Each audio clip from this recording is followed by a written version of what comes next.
You've been lied to about self-love. They told you it means pampering yourself with spa days, chasing validation from others, or repeating affirmations you don't even believe. But if that were true, why do so many people still feel unworthy when the lights go out at night? Why do you still feel that quiet ache inside the voice that whispers you're not enough, no matter what you do?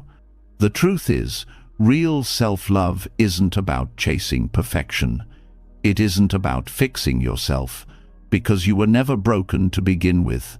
It's about remembering who you already are, gentle, whole, worthy of kindness. And Buddhism holds the blueprint.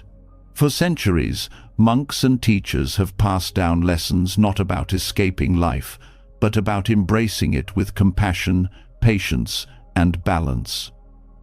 These are not abstract ideas. They are practices that can soften the harshest self-critic, calm the restless mind, and open the heart to peace. Tonight, as you listen to these lessons, something inside you will begin to shift. The tension in your chest will loosen, the storm of self-judgment will grow quiet, and you'll feel a tenderness toward yourself, like sunlight touching a cold morning. This isn't just another bedtime story. It's an invitation to rest in your own love, to let go of the weight you've carried for too long, and to discover a gentleness that has always been waiting inside you. Are you ready? Let's begin. The search for peace within yourself doesn't end with soft words or a single night of comfort. The truth is, self-love isn't a single destination. It's a path you walk every day. And on this path, the first light that guides you comes from one of the most profound lessons Buddhism has ever offered: the middle way. Before you think this is just another phrase of philosophy, pause for a moment. Reflect on how much of your suffering has come not from what others do, but from how merciless you can be toward yourself. That inner voice that scolds you for every mistake, that punishes you for not being perfect, that makes rest feel like weakness. This is where the middle way becomes more than wisdom. It becomes survival. The middle path, taught by the Buddha after his own years of extremes, is not about living blandly in the middle of everything. It's about balance, the kind of balance that allows you to breathe without guilt, to rest without shame, to try again without being crushed by self-hatred. Think of it like walking across a rope bridge. On one side is indulgence, drowning in excuses, letting yourself collapse into laziness and endless distraction. On the other side is denial, beating yourself with impossible standards, starving joy out of your life to chase worthiness. Both sides lead to a fall, but steady steps in the middle bring you forward. This lesson matters because most of us are trapped on one side or the other. Some days you numb yourself with endless scrolling, eating more than your body needs, or avoiding responsibilities until shame swells in your chest. Other days you swing back with brutal discipline, cutting joy out of your life, demanding perfection, telling yourself you're not allowed to rest until you've earned it. And so the cycle continues, indulgence followed by punishment, relief followed by shame. No wonder your mind feels like a battlefield. The middle path teaches that healing doesn't come from swinging between extremes, but from stepping out of the fight entirely. When you stop chasing the illusion of a perfect self and stop drowning in the illusion of a hopeless self, you find a steadiness where both discipline and kindness can exist together. This steadiness is what softens self-criticism.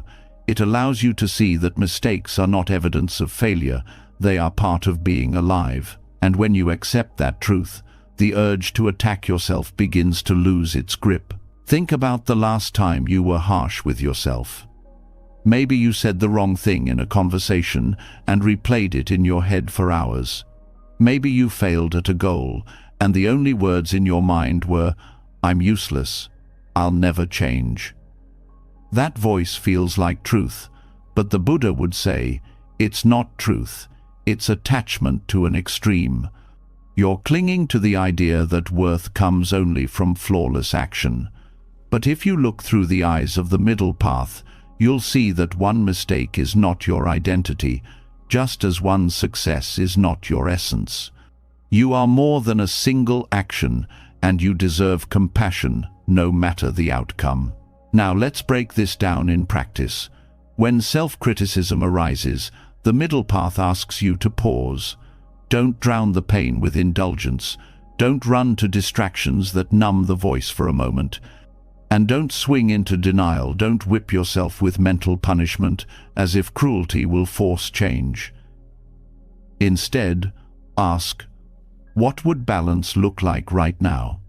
If you failed, balance may be acknowledging the failure honestly, but also reminding yourself that growth takes time. If you feel guilt, balance may be taking responsibility without dragging yourself through endless shame. If you feel tired, balance may be resting without labeling yourself as lazy. Balance is not weakness, it's wisdom. One way to practice this is through mindful awareness. When the harsh voice appears, don't try to silence it with fake positivity. Instead, observe it. See it as a storm passing through the sky of your mind. The middle path doesn't say storms will never come. It says you don't need to build your house inside the thunder. Step back, watch the thought, ask if it is true, if it is useful. Often, you'll realize it's neither. That awareness is the first step toward gentleness. Another layer of balance is how you set expectations for yourself. Many people confuse discipline with punishment, but discipline, in its true form, is a loving act. It's choosing what serves you, not beating yourself for what doesn't. When you work toward a goal with compassion, you still put in the effort, but you don't poison the journey with cruelty. You accept setbacks as part of the process instead of labeling yourself a failure. That shift transforms discipline into growth instead of self-destruction. Buddhist teacher Thich Nhat Hanh often spoke about watering the good seeds. Inside your mind, there are seeds of harshness, but also seeds of kindness, patience, and wisdom. Every time you choose balance instead of extremes, you water the seeds of kindness, and those seeds grow stronger. Over time, the harsh voice becomes quieter, not because it's silenced, but because compassion has grown louder. That is the power of the middle path. It doesn't demand perfection. It gently tilts your choices toward harmony. Let's take an example. You planned to wake up early and meditate, but you overslept. The self-critical voice says, "You're weak. You can't even control your mornings." Indulgence would say, "It doesn't matter. I'll just give up today and do nothing." But the middle path whispers something different. You missed the morning, but you can still take 5 minutes now. It doesn't erase the past, but it's still a step forward. That single step is balance. That single step is compassion. This way of living heals the nervous system, too. Studies show that harsh self-criticism activates the same stress responses as physical danger. Your heart races, your body tenses, cortisol floods your blood. It's as if your own mind has turned into an attacker. But when you practice balance, you signal safety to your body. You say, "I am not my enemy," and slowly, your nervous system begins to trust you again. Imagine what a gift that is to befriend yourself so deeply that even your body feels safe in your own presence. The middle path also teaches you to stop comparing. When you're stuck in extremes, you look at others and either condemn yourself for not being as good or dismiss them to protect your fragile worth. Balance releases both traps. You see others walking their own path, with their own mistakes, their own victories. You realize you're not behind, you're not ahead, you're simply walking. And walking with balance means you no longer need to prove your worth to anyone. A subtle but important part of this teaching is gentleness with time. In self-criticism, there's always urgency. I should already be there. I should already be better. But the middle path says growth is like a tree. You don't pull the branches to make it taller. You water it, you give it sunlight, and you trust the process. This doesn't mean you avoid effort. It means you replace harshness with patience, knowing every step matters, no matter how small. The beauty of balance is that it doesn't just reduce pain, it creates space for joy. When you stop swinging between indulgence and denial, you have energy left to notice the little things, the softness of your breath, the comfort of rest, the lightness of laughter. Self-criticism steals these moments by convincing you that you don't deserve them. Balance returns them, reminding you that joy is not a reward for perfection. It is part of being alive. So how do you walk this path daily? Start small. Notice the language you use with yourself. Replace "I always fail" with "This time didn't go as I hoped, but I can try again." Replace "I'm lazy" with "I need rest, and I'll return with energy." These aren't empty affirmations, they are balanced truths. They acknowledge the reality without collapsing into cruelty. You can also practice balance by treating your inner world as you would a friend. If a friend confessed they failed, would you call them worthless? No, you would remind them of their worth, encourage them to try again, and give them space to rest. The middle path invites you to extend that same friendship inward, and the more you practice, the more natural it becomes. Another practice is pausing in moments of self-criticism. Before reacting, take a breath. Place your hand on your chest and ask, what would balance feel like right now? You might find the answer is to rest, or to continue with gentleness, or to simply sit and breathe. The question shifts you out of extremes and back into awareness. That single pause can change the entire tone of your day. Balance also teaches you to respect your limits. Harshness often comes from pushing beyond what your body and mind can bear. The middle path doesn't mean you never stretch yourself. It means you know when to stop before stretching becomes breaking. Respecting your limits isn't failure. It's wisdom that protects your energy for what truly matters. Over time, this way of living rewires the way you see yourself. Self-criticism stops being the loudest voice. It becomes just one thought among many, no longer your identity. Balance shows you that you are not the sum of mistakes or successes. You are the awareness that witnesses them, and that awareness is already whole, already worthy of love. As you let this truth settle, notice the shift. The old habits of self-attack will still appear, but you'll meet them differently. Instead of collapsing into indulgence or denial, you'll stand in balance. And in that balance, you'll feel the first taste of freedom, not the freedom of perfection, but the freedom of compassion. Balance shows you that you are not the sum of mistakes or successes. You are the awareness that witnesses them, and that awareness is already whole, already worthy of love.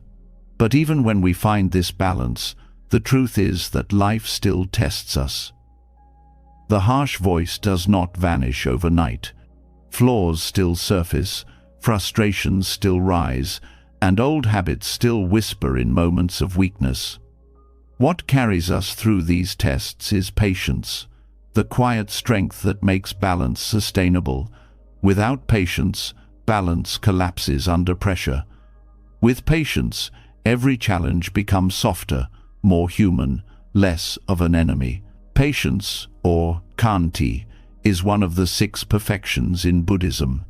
Many people misunderstand it as simply waiting without complaint, but in the Buddhist sense, it is far more profound. It is the ability to meet difficulty, insult, failure, and imperfection without bitterness. It is the softness that resists the urge to tighten into anger or collapse into shame. It is not passive endurance, but an active practice of gentleness in the face of discomfort. When you apply patience inward, it becomes a balm for self-criticism. Think of how often you have demanded instant change from yourself. You want to heal quickly, succeed quickly, transform quickly. And when growth doesn't happen overnight, the harsh voice returns, "You'll never change. You're weak." This impatience is what fuels self-judgment. The perfection of patience interrupts that cycle.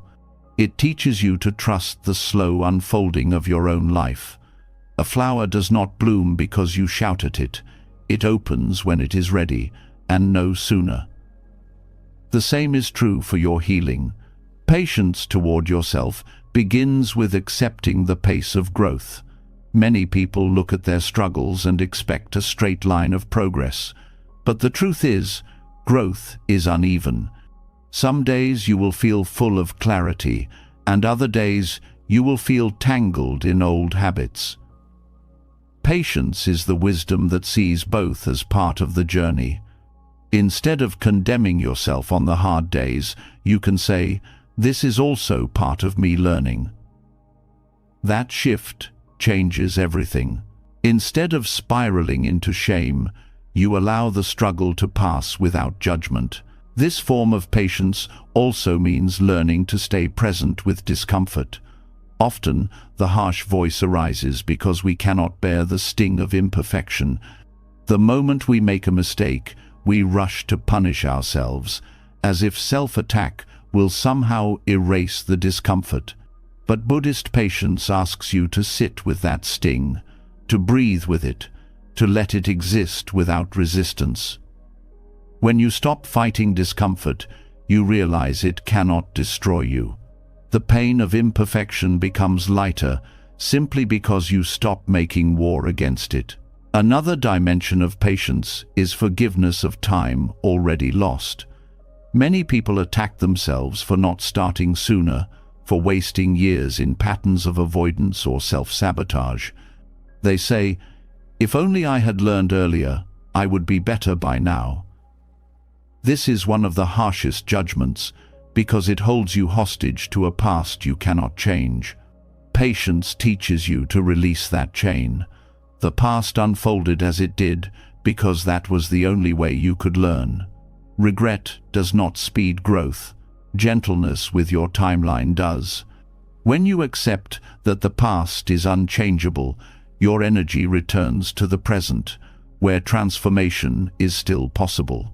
Patience also applies to how you treat your flaws. Many people think flaws must be erased for self-love to exist, but patience says flaws can be held without panic. They are not permanent walls, but passing clouds. A tendency to overthink, a struggle with discipline, a fear of vulnerability, these do not define you. They are conditions of mind that can shift with time and practice.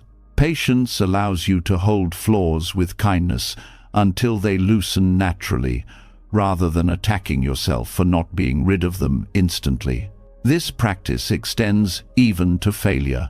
When you fail, impatience tells you it is the end, proof of your unworthiness. Patience tells you it is only a moment, proof that you are human.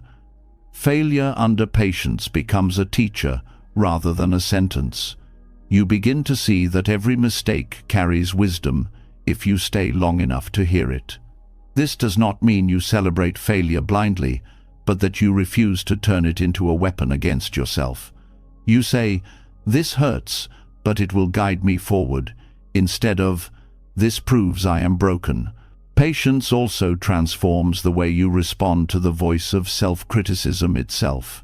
Instead of trying to silence it forcefully, you meet it with patience. You say, "I hear you, but I do not need to obey you right now." The voice may still speak, but patience allows you to wait for it to fade rather than reacting instantly. Over time, the voice loses power, not because it disappears, but because you no longer rush to believe it. This is how patience slowly untangles the cycle of self-attack. Scientific studies echo this truth. Neuroscience shows that when you meet discomfort with acceptance rather than resistance, your brain reduces its stress signals. Patience literally reshapes the way your nervous system reacts to difficulty. Instead of constant fight or flight, you shift into calm observation. Your body learns that it is safe to make mistakes, safe to rest, safe to be imperfect. The physiological calm reinforces the psychological calm, creating a cycle of healing instead of harm. To cultivate this kind of patience, small practices make a difference. When you feel the urge to rush, pause and take 3 slow breaths. When you feel the urge to insult yourself, place your hand over your heart and speak one kind sentence instead. These are not dramatic actions, but they are seeds of patience. Over weeks and months, they grow into a steadiness that no storm of judgment can uproot. Another practice is to honor small progress. Patience is not waiting for a perfect future. It is recognizing the value of every small step. When you catch yourself being gentler than yesterday, even in a tiny way, acknowledge it. That acknowledgement reinforces the truth that growth is happening, even if it feels invisible. This prevents the mind from collapsing into despair when big change takes longer than expected. Patience also requires releasing comparison. Nothing kills gentleness faster than measuring your growth against someone else's. Patience says, each person's path unfolds at its own pace, and your timeline cannot be measured by another's milestones. The bamboo and the oak tree both grow into their fullness, but they do so at different rhythms. If you demand to be an oak when you are bamboo, you will only suffer. Patience honors your own rhythm. On a deeper level, patience is an act of trust. Trust that life is unfolding in its own way, that your efforts matter even when results are unseen, that healing is possible even when invisible. Trust dissolves the frantic urgency that fuels self-criticism. Instead of saying, "I must fix this now," or "I am nothing," you say, "I will continue gently, and in time, change will come." That trust allows the heart to rest. This resting heart is not passive. Patience is not resignation. It does not mean you stop trying or give up responsibility. It means you act without the poison of urgency. You continue your practices, your efforts, your learning, but you do so with gentleness rather than violence. This is why Buddhist patience is called a perfection. It perfects not by removing effort, but by purifying it of cruelty. Over time, patience becomes a deep inner refuge. When criticism rises, when frustration builds, when flaws surface again, you no longer collapse into despair. You can rest in patience, as if in a quiet room, knowing the storm will pass. That quiet room is within you always, available every time you choose not to rush your own becoming. Patience also shapes how you relate to your body. Many people punish their bodies with harsh diets, over-exercise, or neglect. Patience with the body means listening to its needs instead of forcing it into extremes. Rest when tired, nourish when hungry, move with care instead of punishment. This physical patience reinforces emotional patience, teaching you that care, not cruelty, leads to real change. Perhaps the greatest gift of patience is that it reconnects you with kindness. Self-criticism is always urgent, sharp, demanding. Patience is soft, steady, forgiving. When you choose patience, you choose kindness. And kindness toward yourself is the soil in which self-love finally grows strong. You begin to see that flaws are not failures, that time is not lost, that you are not behind. You are simply unfolding at your own pace, and that is enough. In the end, patience reveals something profound. The self you are so desperate to fix is not broken. It is simply unfinished, still forming, still becoming. And the only way to meet this unfinished self is with gentleness. Harshness cannot speed the process. Only patience can. Only patience has the power to hold your imperfections without fear, to let them soften naturally, to trust that beneath the layers of judgment there is already wholeness waiting to shine. With patience, self-love becomes less of a goal and more of a natural state. The harsh voice still speaks, but it no longer controls. The flaws still appear, but they no longer condemn. Time still passes, but it no longer threatens. Patience transforms your relationship with all of it, turning every moment, even the difficult ones, into an opportunity for gentleness. And as you walk this path, step by step, you realize the truth. You were never meant to perfect yourself in haste. You were meant to learn the art of waiting kindly for your own heart to open. Patience shows you that even the hardest struggles soften when you stop demanding instant perfection from yourself. It teaches you to stay steady through discomfort and to meet each flaw with gentleness rather than urgency. But if patience is the ground that steadies you, impermanence is the sky that opens above you. The Buddhist truth of anicca tells us that nothing in life, no pain, no failure, no label you give yourself, stays the same forever. Every thought, every emotion, every struggle is moving, shifting, dissolving. And this truth holds the key to freeing yourself from the heavy names you have carried for too long. So often, self-criticism begins with a label. You say to yourself, "I am a failure, I am broken, I am lazy, I am unworthy." These words sink into your identity as if they were carved into stone, but Nietzsche says, there is no stone. There is only water, flowing and changing every moment. What feels fixed is in reality passing through you. The sadness that seems endless, the anger that feels like your nature, the shame that clings to every memory, none of these are permanent features of who you are. They are conditions that arise and fall away, like waves on the surface of the sea. This perspective transforms the way you see yourself. When you treat flaws as permanent, you cling to them as your identity. You say, "This is who I am, and it cannot change." That belief tightens into hopelessness. But when you see flaws as impermanent, they lose their power. You begin to say, "This is what I feel now, but it is not all of me. This is what I struggle with today, but it is not forever." That shift creates space for compassion, because you are no longer locked inside a rigid story. Embracing impermanence also helps you release the idea of being defined by the past. Many people carry old mistakes as lifelong names. A failure in school becomes, "I am stupid." A broken relationship becomes, "I am unlovable." A lost opportunity becomes, "I am hopeless." These names chain you to moments that no longer exist. But when you truly see impermanence, you understand that the past cannot define you because it no longer lives. Only the present moment is alive, and in this moment you are free to grow in a new direction. This does not mean you ignore the past. Impermanence does not erase what has happened, but it shows you that the meaning you attach to those events is not fixed. You can carry them as wounds or as teachers. You can use them as chains or as fuel.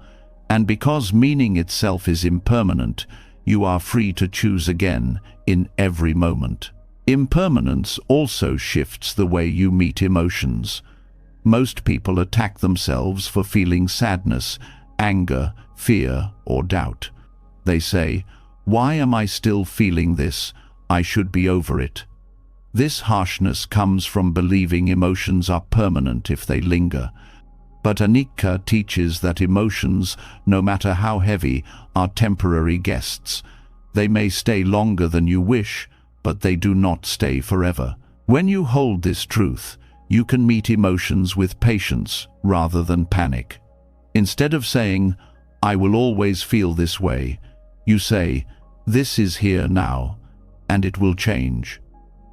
That single thought softens the weight of any feeling. On a deeper level, impermanence frees you from chasing perfection. When you believe identity is fixed, you strive to become some permanent version of yourself, always confident, always disciplined, always kind. And when you fall short, you attack yourself. But impermanence reveals that there is no permanent self to achieve. You are a living process, always becoming, never frozen in one form. The goal is not to lock yourself into perfection, but to flow gently with change. This understanding releases the pressure to arrive and allows you to rest in the truth that you are already whole in your constant becoming. This truth also touches how you meet success. Many people cling to achievements as proof of worth, then fear losing them because they believe without them they are nothing. But impermanence teaches that success is also passing. It can be celebrated, but it does not need to be clung to as identity. When success passes, your worth remains untouched. This wisdom prevents the crash of self-criticism that often follows when external accomplishments fade. The teaching of impermanence also reveals why comparison is a trap. When you compare yourself to someone else, you act as if their present state is permanent. You say, "They are better, I am worse," as if those roles could never change. But their life is also shifting, their strengths and struggles rising and falling like your own. When you see this, comparison dissolves, because you understand that everyone is in flux. No one is fixed above or below anyone else. One way to practice this teaching is through direct reflection. When a harsh thought arises, "I am worthless," pause and ask, "Has this thought always been here? Will it stay forever?" You will see that it came and it will go. This breaks the illusion of permanence. Another practice is noticing small changes in your daily life. The mood that seemed unbearable in the morning has softened by evening. The body that felt weak yesterday feels stronger today. The memory that once burned with shame now feels lighter. These shifts remind you daily that nothing in your experience defines you forever. Neuroscience aligns with this teaching. Research shows that the brain is plastic. It changes continuously throughout life. Even habits etched by years of repetition can be rewired with new practice. This means no flaw, no pattern, no self-label is unchangeable. The brain itself embodies anicca. When you remember this, you stop attacking yourself as if you are carved in stone. You begin to treat yourself as a living being capable of transformation. Impermanence also teaches humility. When you cling to positive labels, "I am always strong," "I am always wise," you set yourself up for shame when those qualities shift. By seeing even your strengths as impermanent, you can hold them with gratitude without fear of losing them. This humility makes you gentler because you no longer need to defend an image of permanent greatness. You allow yourself to be human, fluctuating, imperfect, yet still worthy. Perhaps the most healing part of impermanence is how it changes your relationship with brokenness. Many people believe they are fundamentally damaged, as if brokenness is the core of their being. But anicca shows that nothing is fixed, not even suffering. Pain arises, but it also passes. Patterns hold, but they also soften. Even the deepest wounds can change with time and care. When you see this truth, you stop calling yourself broken. You begin to say, "I am in a process of healing," which is a far more accurate description of the living reality. This truth doesn't mean everything will vanish easily. Some struggles return many times. But even then, impermanence teaches that their intensity, their form, their hold on you, these are always shifting. What feels unbearable today may feel lighter tomorrow, and one day may release entirely. Holding this truth keeps you from despair, because you know nothing, not even pain, is forever. Living with this awareness also deepens gratitude. When you recognize that moments, feelings, and even identities are impermanent, you learn to cherish them without clinging. A peaceful day is not dismissed as ordinary, it is honored, because you know it will pass. A difficult day is not condemned as endless, it is softened, because you know it will pass too.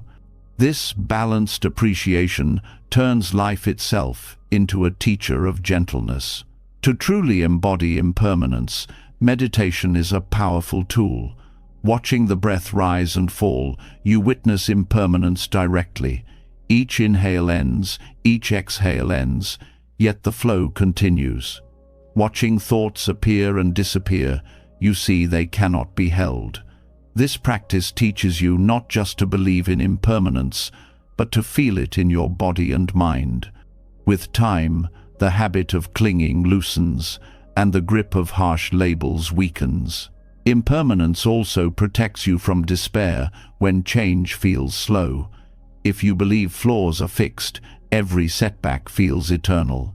But when you know change is constant, you trust that progress is happening even when unseen. Just as seasons shift quietly before they are visible, your growth is moving beneath the surface. This trust allows you to keep walking without collapsing into hopelessness. The heart of this teaching is liberation. You are not trapped in any identity, not failure, not brokenness, not even success. You are free to meet yourself freshly in every moment, because who you are is always shifting. When you hold yourself this way, harshness softens naturally. You no longer cling to insults as truth. You no longer cling to perfection as necessity. You simply live, breathing with the rhythm of change, meeting each rise and fall with compassion. This is how impermanence transforms self-love. It frees you from the prison of fixed labels and returns you to the truth. You are not your mistakes, not your past, not your fears. You are a process of becoming, flowing endlessly, and in that flow there is no brokenness, only change, only possibility, only life unfolding in its own time. Seeing that identity itself is never fixed, that every flaw and every struggle is subject to change, brings a great lightness to the heart. Impermanence loosens the grip of hopelessness and shows you that nothing about you is final. Yet, even with this freedom, there remains another obstacle, turning compassion outward while forgetting to turn it inward. Many people know how to care for others, how to show kindness, how to reach out with tenderness when a friend is hurting, but when it comes to their own suffering, they offer only silence, pressure, or neglect. This is where the profound teaching of bodhicitta becomes essential. Bodhicitta is the awakened mind, the deep intention to relieve the suffering of all beings. For centuries, it has been taught as the heart of the bodhisattva path, a force that transforms ordinary concern into boundless compassion. Yet in the rush to serve others, many forget that they too are beings, and their own pain deserves the same vow of care. To direct bodhicitta inward is not selfishness, it is integrity. If you exclude yourself from compassion, the vow is incomplete, and suffering continues in hidden ways. Think of the times you offered love to another person when they made mistakes. You told them it was okay, that they were human, that they deserved patience. Now recall the times you made mistakes yourself. Did you offer those same words? Or did you sharpen them into weapons and strike yourself with them? This double standard reveals how easily compassion is turned outward, while self-neglect is allowed to remain inside. The practice of inward bodhicitta is about healing that split, about recognizing that your suffering is not less worthy of compassion than anyone else's. The first step in directing bodhicitta inward is honesty. Many people deny their pain because they believe it is unworthy compared to the suffering of others. They say, "What I feel doesn't matter. Others have it worse." While humility is valuable, this form of denial is not humility but abandonment. Your pain may not look like someone else's, but it is still pain, and if ignored it festers. Compassion begins by admitting that what you carry matters, that the weight on your chest deserves to be lifted. When you allow this truth, you open the door to kindness that includes yourself. Another layer is recognizing the cycles of self-neglect. Often, people repeat the same patterns of ignoring their needs, pushing themselves until exhaustion, or silencing their own emotions. These cycles continue because there is no inward bodhicitta to interrupt them. Outwardly, you may serve others, but inwardly you leave yourself unprotected. To awaken bodhicitta inwardly is to take the same vow for yourself that you would for the world. May I be free from suffering. May I find peace. Saying these words for yourself is not arrogance, it is justice. Once you begin to hold that vow, the way you respond to suffering changes. Instead of meeting your pain with blame, you meet it with tenderness. When loneliness rises, instead of saying, "I shouldn't feel this way," you say, "This is suffering, and I deserve comfort." When fear rises, instead of saying, "I am weak," you say, "This is suffering, and I deserve safety." These simple shifts turn the harshness of self-criticism into the warmth of compassion. They are not grand gestures, but they are profound, because they reverse the habit of abandonment. Directing bodhicitta inward also transforms the way you rest. Many people deny themselves rest, believing it is indulgence. But when you see rest through the eyes of compassion, it becomes an act of care. You do not rest because you are lazy. You rest because you are a being who suffers and deserves relief. This perspective lifts rest from guilt and places it within the vow of compassion. In this way, even the smallest act of care becomes sacred. The practice extends further into how you handle mistakes. Without inward compassion, mistakes become fuel for attack. But bodhicitta sees mistakes differently, not as evidence of failure, but as suffering that deserves kindness. When you treat your own errors with compassion, you learn more quickly, because your energy is not wasted in shame. You become more consistent, because self-care replaces self-punishment as the engine of growth. And you heal faster, because wounds close under gentleness, not cruelty. On a spiritual level, directing bodhicitta inward completes the circle of compassion. If you exclude yourself, your vow to relieve suffering remains partial, and the division weakens your heart. But when you include yourself, compassion becomes whole. This wholeness is powerful because it removes the hidden resentment that often arises when you give endlessly to others without replenishing yourself. By caring for yourself, you ensure that your compassion for others is authentic, not strained by self-neglect. Scientific studies show that self-compassion reduces anxiety and depression while increasing resilience. The brain responds to inward kindness with the same healing signals that come from being nurtured by another. Inward bodhicitta harnesses this truth. It is not empty words, but a real medicine for the nervous system. Each time you turn compassion inward, you train your mind and body to trust themselves again, to feel safe in their own presence. To cultivate this practice, meditation on loving kindness can be adapted. Traditionally, phrases like, "May you be safe," "May you be happy," are directed toward others. Inward bodhicitta invites you to speak those same phrases to yourself, sincerely, as if addressing a dear friend. At first it may feel unnatural, because the habit of harshness is strong, but with time, the heart learns to accept its own vow. This is how the neglected inner child begins to heal, not through force, but through steady, unconditional compassion.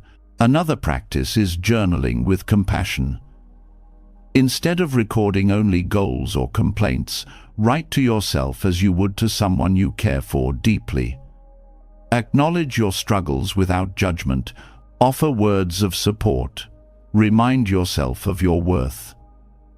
This creates a written dialogue of bodhicitta, directed inward, a tangible proof that you are included in the circle of care. The fruits of this practice are subtle but immense.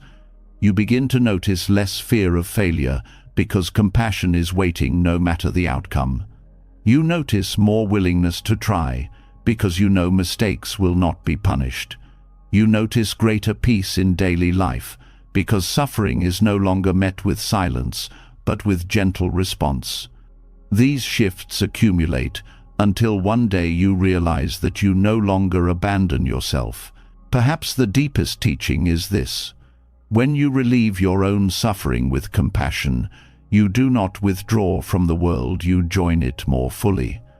A person who is harsh with themselves cannot offer true compassion without strain, but a person who has learned inward bodhicitta becomes a living example of gentle strength, a presence that heals by being whole.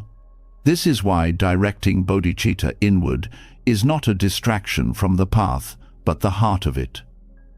Only when you care for yourself can your vow to care for all beings shine with complete integrity. To walk this path is to stop treating your own suffering as an afterthought.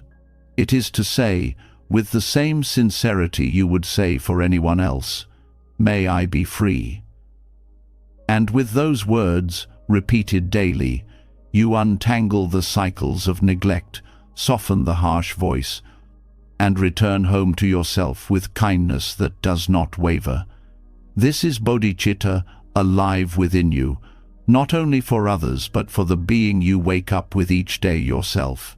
When compassion is finally allowed to flow inward, the heart discovers it has been carrying someone in silence all along, the younger self who first learned shame, who first felt neglected, who still waits in the shadows of memory for tenderness that never came.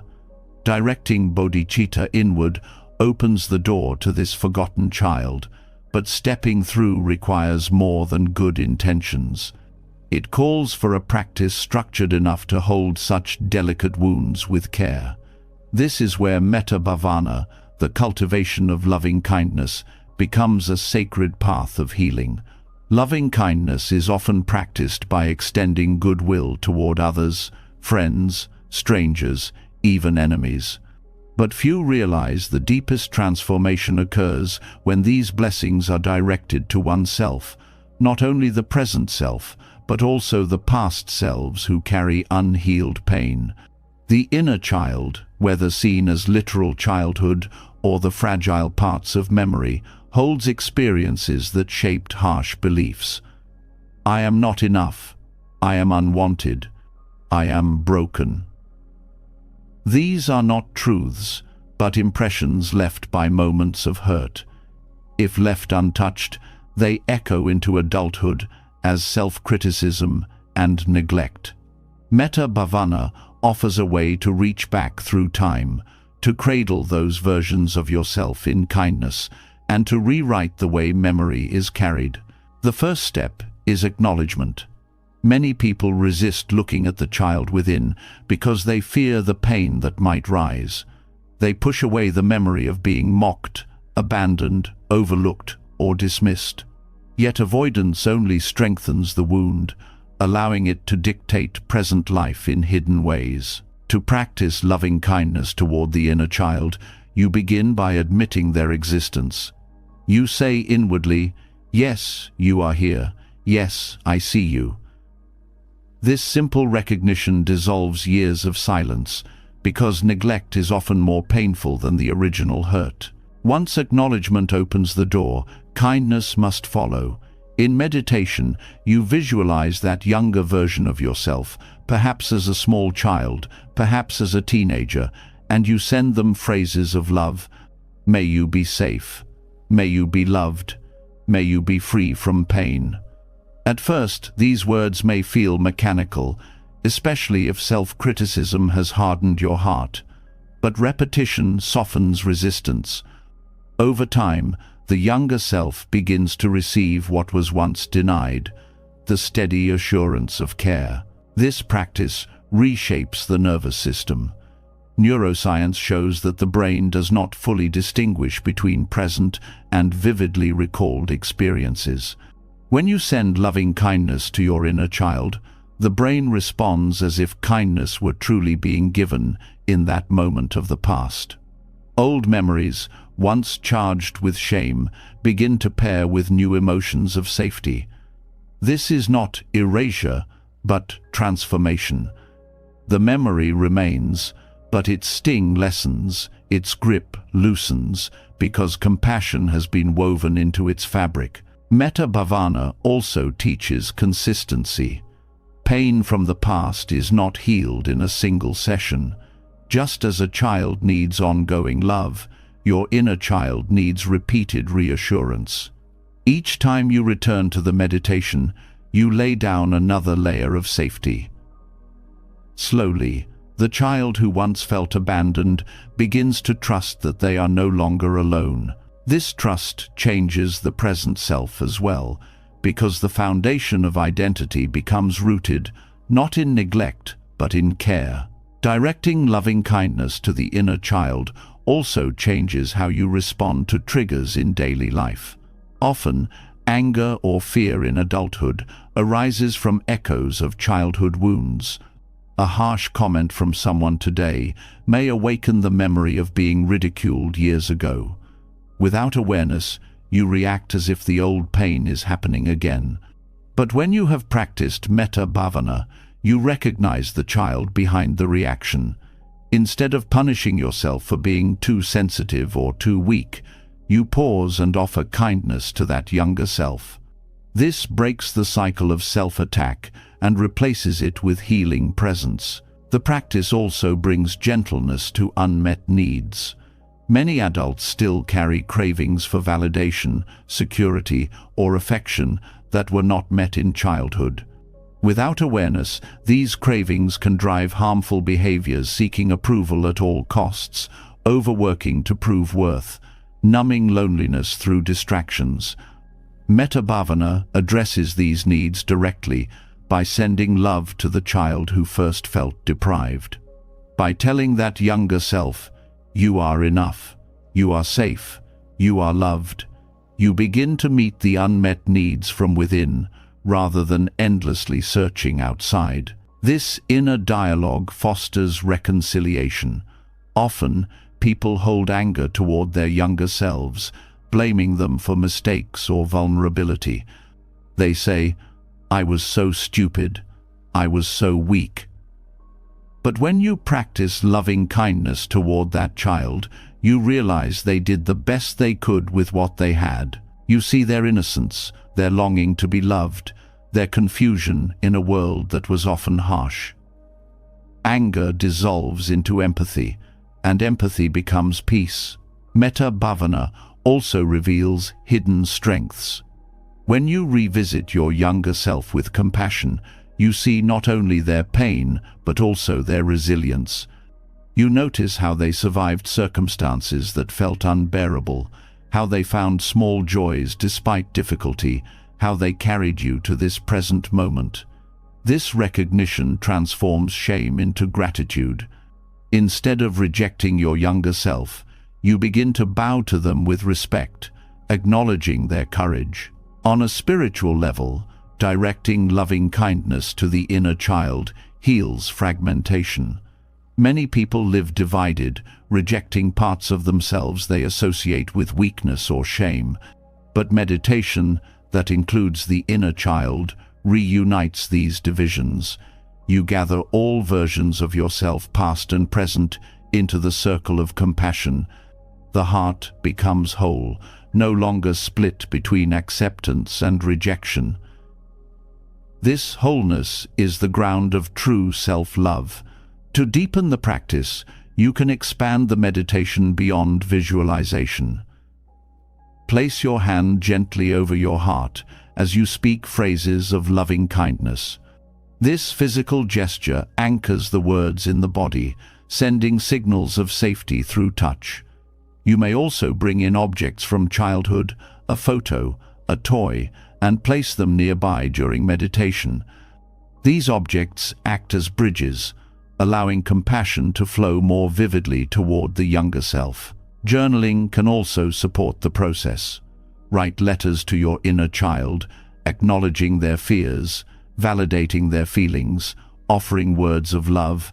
Over time, these letters become a record of healing, a reminder that you have shown up consistently for the parts of yourself once left behind. Metta bhavana toward the inner child is not about denying pain, but about transforming its meaning. Where once memory held only loneliness, now it holds companionship. Where once it whispered rejection, now it echoes love. This transformation ripples outward. When you learn to care for your inner child, you naturally extend deeper compassion to others, because you understand what neglected pain feels like.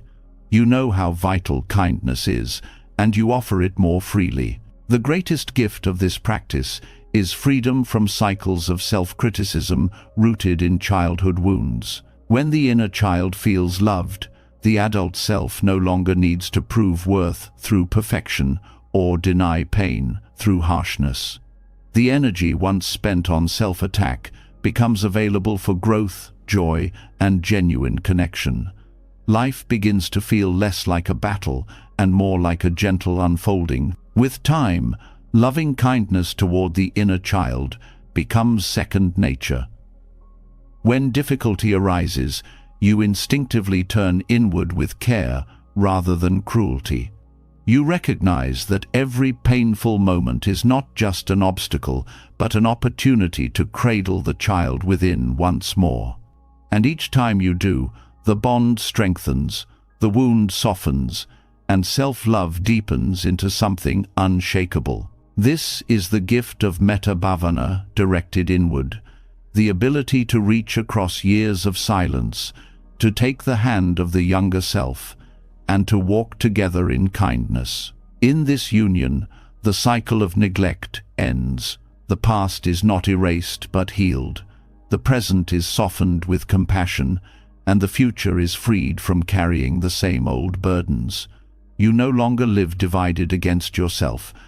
You live as one being, whole, cherished, and worthy of love.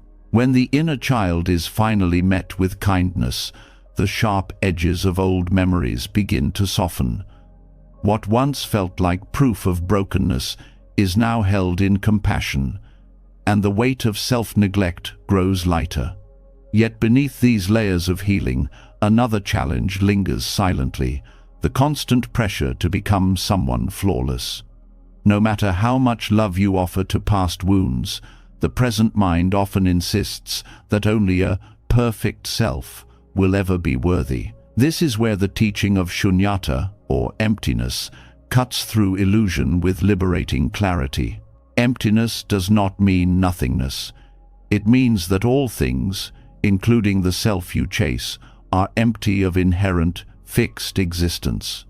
Every label you cling to, every standard you punish yourself with, every image of perfection you try to embody, they are not solid truths. They are constructions woven from thoughts, culture, memory, and comparison. When you realize this, the pressure begins to dissolve. The perfect self you chase is not a real entity waiting somewhere ahead. It is a mirage, and no amount of striving will quench the thirst it creates. Much of self-criticism is fueled by this illusion. You see an ideal in your mind, always confident, always productive, always kind, and you measure yourself against it. Every time you fall short, you attack yourself. Believing the gap proves failure. But Shunyata reveals there is no solid self to measure against. The ideal exists only as a mental construction, not as an eternal standard written into the fabric of reality. To understand this deeply is to free yourself from the endless comparison between who you are and who you think you should be. This truth also dismantles the fear of being permanently flawed. Just as the perfect self is empty, so too is the broken self. When you call yourself a failure or a disappointment, you treat those labels as permanent identities. But emptiness shows they are also constructs, arising from conditions, dissolving with conditions. You are neither fixed as perfect nor fixed as broken. You are a process, a flow, a collection of shifting experiences that cannot be pinned down into one final definition. Seeing emptiness in this way changes the very ground of self-expectations. Instead of pushing yourself to embody an impossible image, you begin to see that growth is not about becoming perfect, but about letting go of illusions. This letting go is not passive, it is an active release of false burdens. When the pressure of perfection falls away, energy is freed for authentic care, creativity, and presence. You stop chasing the shadow of an unreal self and begin living the life that is actually here. This understanding also dissolves the comparison trap. Much of perfectionism comes from looking at others and believing they have reached a solid state you lack. But if all selves are empty, then their identities too are not fixed. The person you envy is also a process, also shifting, also carrying unseen struggles. When you see this, comparison loses its power. There is no permanent hierarchy, no final scoreboard. There are only beings unfolding in their own way, none more or less real than another. Emptiness also brings relief from shame. Shame thrives on the belief that flaws define the core of who you are. But if self has no inherent core, then shame has nothing solid to cling to. Flaws are conditions, not identity. They arise, they pass, they shape experience, but they do not define an eternal essence. This perspective allows you to hold mistakes lightly. You can acknowledge them without collapsing into self-condemnation, because you know they do not mark you forever. To live this teaching, reflection is key. When self-critical thoughts arise, I should be better, I should be perfect, pause and ask, what is this self I am comparing to? Where is it located? Can I touch it, see it, find it? If you look honestly, you discover there is no fixed self hiding anywhere. There are only thoughts, memories, expectations, and sensations, constantly changing. The self you attack is an idea, not an unshakable truth. Recognizing this loosens its hold. Meditation on emptiness deepens this insight. As you observe the body, you see it is not one solid thing but a collection of parts, bones, organs, breath, sensations constantly changing. As you observe the mind, you see it is not one solid self, but a stream of thoughts, images, emotions arising and dissolving. Where, then, is the permanent self that must be perfect? It cannot be found because it does not exist. Realizing this is not despairing, it is liberating, because the weight of impossible standards collapses when the one who must carry them is revealed to be empty. This insight also transforms discipline. Many people treat discipline as a way to sculpt the perfect self, using effort as a weapon. But when you see emptiness, discipline shifts.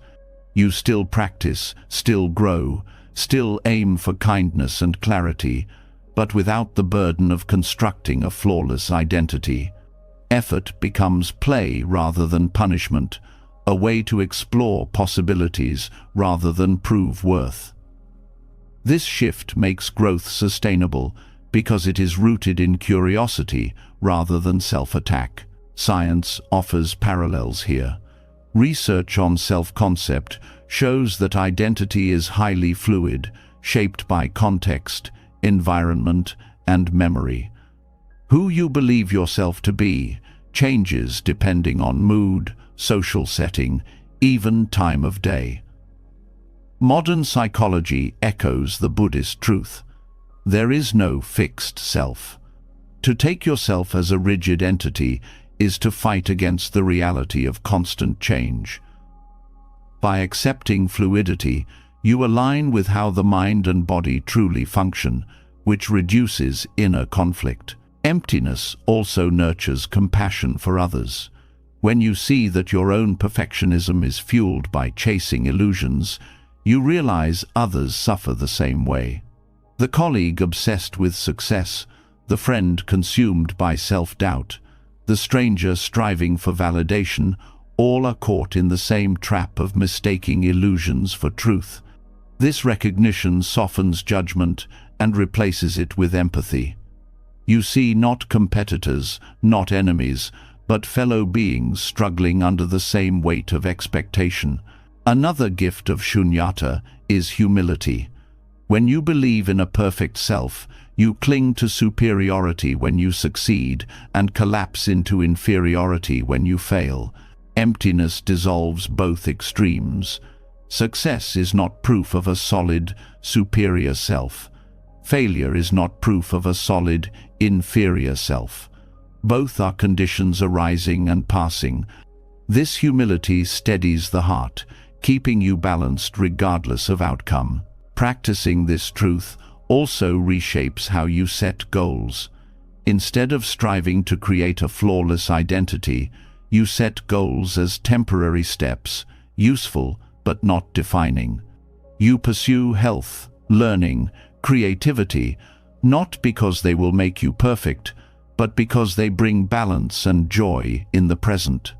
When goals are no longer tied to identity, failure loses its sting, because it does not threaten your worth. Success loses its pressure, because it does not need to be permanent. Goals become tools, not prisons. On a deeper spiritual level, emptiness points to freedom from clinging altogether. When you stop clinging to the illusion of a perfect self, you also stop clinging to the illusion of being broken. Both dissolve into the same truth. There is no fixed self to defend or condemn. What remains is openness, a spacious awareness that can hold all experiences without fear. This spaciousness is not empty in a cold sense. It is full of possibility, full of room for compassion, joy, and peace. Daily life offers countless opportunities to practice this. When you feel the urge to push yourself into perfection, pause and remind yourself, this self I am chasing is not real. When you feel the weight of self-condemnation, pause and remind yourself, this broken self is not real either. In both moments, return to the truth of emptiness and let the pressure ease. With time, this becomes a natural habit, a gentle release woven into the rhythm of living. The beauty of shunyata is that it removes the very foundation of self-attack. If there is no fixed self to perfect, then the game of harsh expectations loses its ground. You are free, not because you have become flawless, but because you no longer need to. You are free because the burden of defending or condemning an illusion has fallen away. In this freedom, self-love takes on a new depth. It is no longer about liking every part of yourself or meeting every goal. It is about resting in the spacious awareness that sees all of it, success, failure, kindness, anger, as passing conditions within emptiness. From this view, love arises naturally, not as a reward, but as the natural warmth of an open heart. This is the lesson of shunyata for self-expectations. The perfect self is empty, the broken self is empty, And in seeing this, you no longer need to live chained to illusions. You live as a process, free to grow, free to stumble, free to be. And in that freedom, the pressure fades, and the simple truth shines: you were never required to be perfect in order to be worthy of love. When the illusion of a perfect self is released, what remains is space wide, open, unpressured space where the heart can rest. Yet freedom is not only about what we let go of, it is also about how we nurture what is here.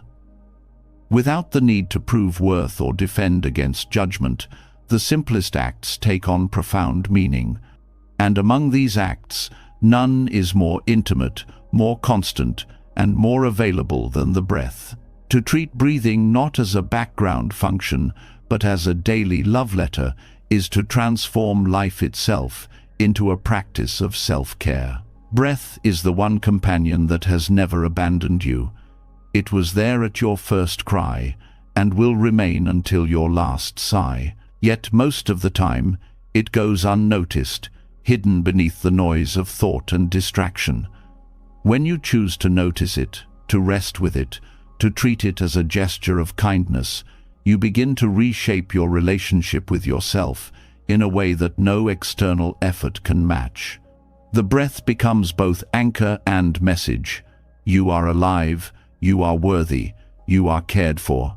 Mindful breathing is not about controlling the breath, forcing it into rhythm, or chasing relaxation. It is about being present with what is already given. Each inhale arrives without demand. Each exhale releases without condition. To rest your attention on this cycle is to remember that care does not need to be earned. It is woven into existence itself.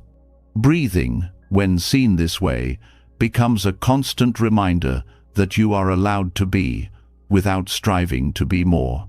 This practice changes the nervous system profoundly. When attention rests gently on the breath, stress responses quiet, heart rate steadies, and tension eases. The body receives a signal of safety, as if being held in steady arms.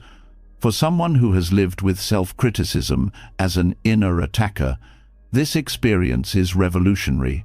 Instead of bracing against inner violence, the body learns that presence itself is kindness. Breath is not simply air, it becomes medicine. To treat breathing as a love letter is also to infuse it with intention.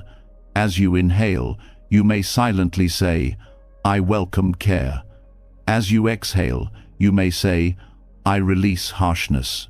These phrases are not rules but gentle companions, helping the mind rest in compassion rather than criticism. Over time, the repetition becomes natural, and every breath carries the message of self-love without effort.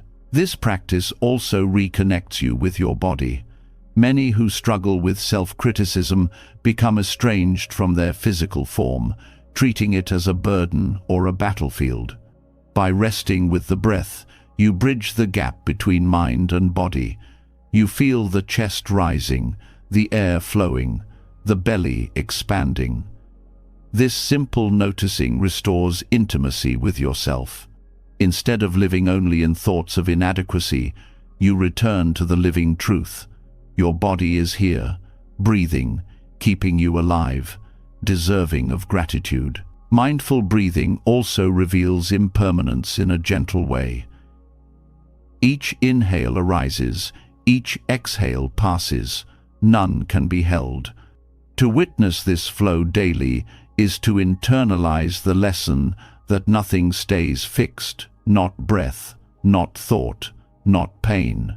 This realization nurtures patience with struggles.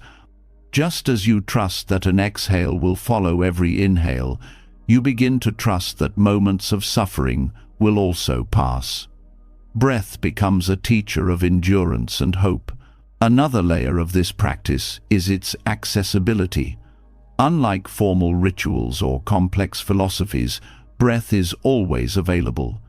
In the middle of stress at work, in the quiet of night, in the rush of daily tasks, you can pause for one slow inhale and exhale. This pause is not trivial. It is a reminder, right in the middle of chaos, that you are still here and still deserving of care. Each time you return to the breath, you strengthen the habit of self-kindness. Treating breath as a love letter also helps dissolve the sense of loneliness. Often, people feel abandoned when love from others is absent or inconsistent. But when you anchor in mindful breathing, you realize you are never truly without company. Breath is a companion, steady and reliable, reminding you that care is present even when no one else is. This recognition reduces dependence on external validation and deepens inner trust. This practice can be expanded by combining it with visualization. As you inhale, picture the breath as light filling your chest, warming and soothing. As you exhale, picture that light spreading through your body, easing tension, healing wounds. This imagery is not fantasy. It directs attention toward sensations of warmth and release, reinforcing the emotional message of care. Over time, this creates an embodied sense of being held, not by another, but by your own awareness. Mindful breathing also transforms rest. Often, people fall into sleep with a racing mind, filled with criticism and worry. By resting attention on the breath as they lie down, they replace self-attack with self-compassion. Each exhale becomes a release of the day's burdens. Each inhale becomes a welcome of peace. This practice not only calms the mind, but also reframes rest itself as an act of love rather than laziness. Breath meditation is also a way to practice forgiveness. With every exhale, you can release the judgments you held against yourself that day. With every inhale, you can invite the intention to begin again. This rhythm mirrors the truth of renewal. No matter how harshly you treated yourself before, this breath is fresh, unmarked, and open to kindness. Forgiveness, then, is not an abstract concept, but a lived experience in the body. Scientific studies confirm the power of breath-focused practice. Regular mindful breathing lowers cortisol, improves emotional regulation, and increases resilience against stress. But beyond these measurable benefits lies something deeper, the emotional experience of being cared for from within. This is what makes treating breath as a love letter unique. It is not just technique, it is relationship between you and your own being, renewed with every cycle of inhale and exhale. Over time, this relationship changes how you meet difficulty. Instead of collapsing into panic, you pause to breathe. Instead of drowning in shame, you exhale it softly. Instead of rushing to fix yourself, you let the breath remind you that presence itself is enough. Challenges still arise, but they no longer dominate, because the rhythm of care is stronger. To anchor this practice more deeply, you can create small rituals. Begin your day with 3 intentional breaths, dedicating them as acts of kindness toward yourself. Pause midday for a minute of mindful breathing to reset. These rituals weave compassion into the structure of daily life, making self-love not an abstract idea, but a lived rhythm. One of the most profound aspects of this practice is its humility. Breath is simple, ordinary, often overlooked, yet it holds the power to transform suffering into gentleness. In honoring breath, you honor life itself, not in grand gestures, but in the quiet willingness to be present. This humility makes the practice sustainable, because it asks nothing extraordinary, only awareness of what is already here. Ultimately, treating each breath as a love letter teaches you that care does not need to be earned through perfection or achievement. It is given freely, with every inhale and exhale. You learn that love is not a rare gift reserved for flawless moments, but the steady pulse of life itself. And when you align with this truth, Self-criticism loses its grip because every breath contradicts its message. Where harshness says, "You are unworthy," breath answers, "You are alive, and that is enough." This is the heart of mindful breathing, not escape, not control, but intimate care. Each cycle becomes a reminder that you belong to yourself, that kindness is always within reach, that healing is carried on the air you breathe.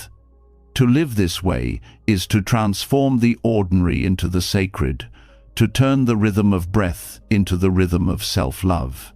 And in that rhythm, you find not only peace but also the quiet joy of knowing you were never truly without love. It was flowing in and out of you all along. Breathing as an act of love shows you that care can be as close as the rise and fall of your chest. Each inhale reminds you that you are alive. Each exhale proves you are capable of letting go. But once the mind grows quiet enough to listen, something else becomes clear. Pain is still there. Sorrow, disappointment, frustration, fear. They do not vanish simply because you breathe with kindness. The next step is learning how to meet these experiences without turning them into enemies. This is where the wisdom of dukkha begins to unfold. Dukkha is often translated as suffering, but it carries a deeper meaning.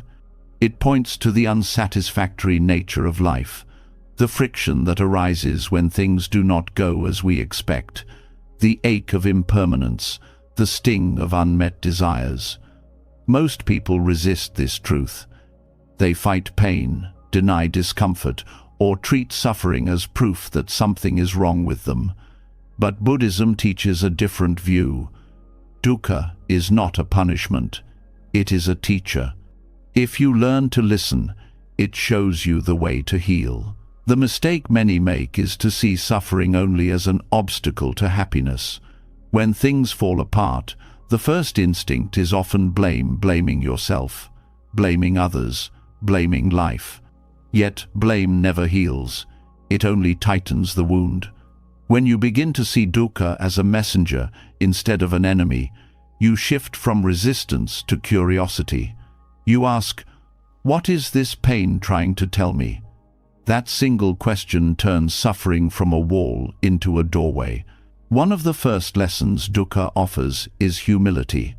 Pain strips away the illusion of control, reminding you that life cannot always be shaped to your liking. This truth is difficult but liberating. When you stop expecting life to fit a rigid script, you become softer with yourself. You realize it is not failure to feel pain, it is part of being human. In this way, dukkha teaches acceptance. It shows you that suffering is not a mark of weakness, but a shared condition of existence. Another lesson is clarity. When you experience suffering, it reveals what you value most. The ache of loneliness shows your need for connection. The frustration of failure shows your desire to grow. The grief of loss shows your capacity to love. Without these moments of pain, you might not recognize what truly matters. Dukkha, when approached with gentleness, becomes a mirror that reflects the heart's deepest longings. Dukkha also teaches the limits of harshness. Many respond to suffering by attacking themselves, believing punishment will create change. Yet over time, self-punishment only deepens despair. The lesson here is that cruelty cannot lead to healing. When suffering lingers despite years of self-criticism, the truth becomes undeniable. What is needed is kindness, not punishment. In this way, dukkha gently exposes the futility of harshness and invites a new approach. Embracing suffering as a teacher also means sitting with it rather than fleeing. This does not mean clinging to pain or glorifying it, but allowing it to be present without immediate reaction.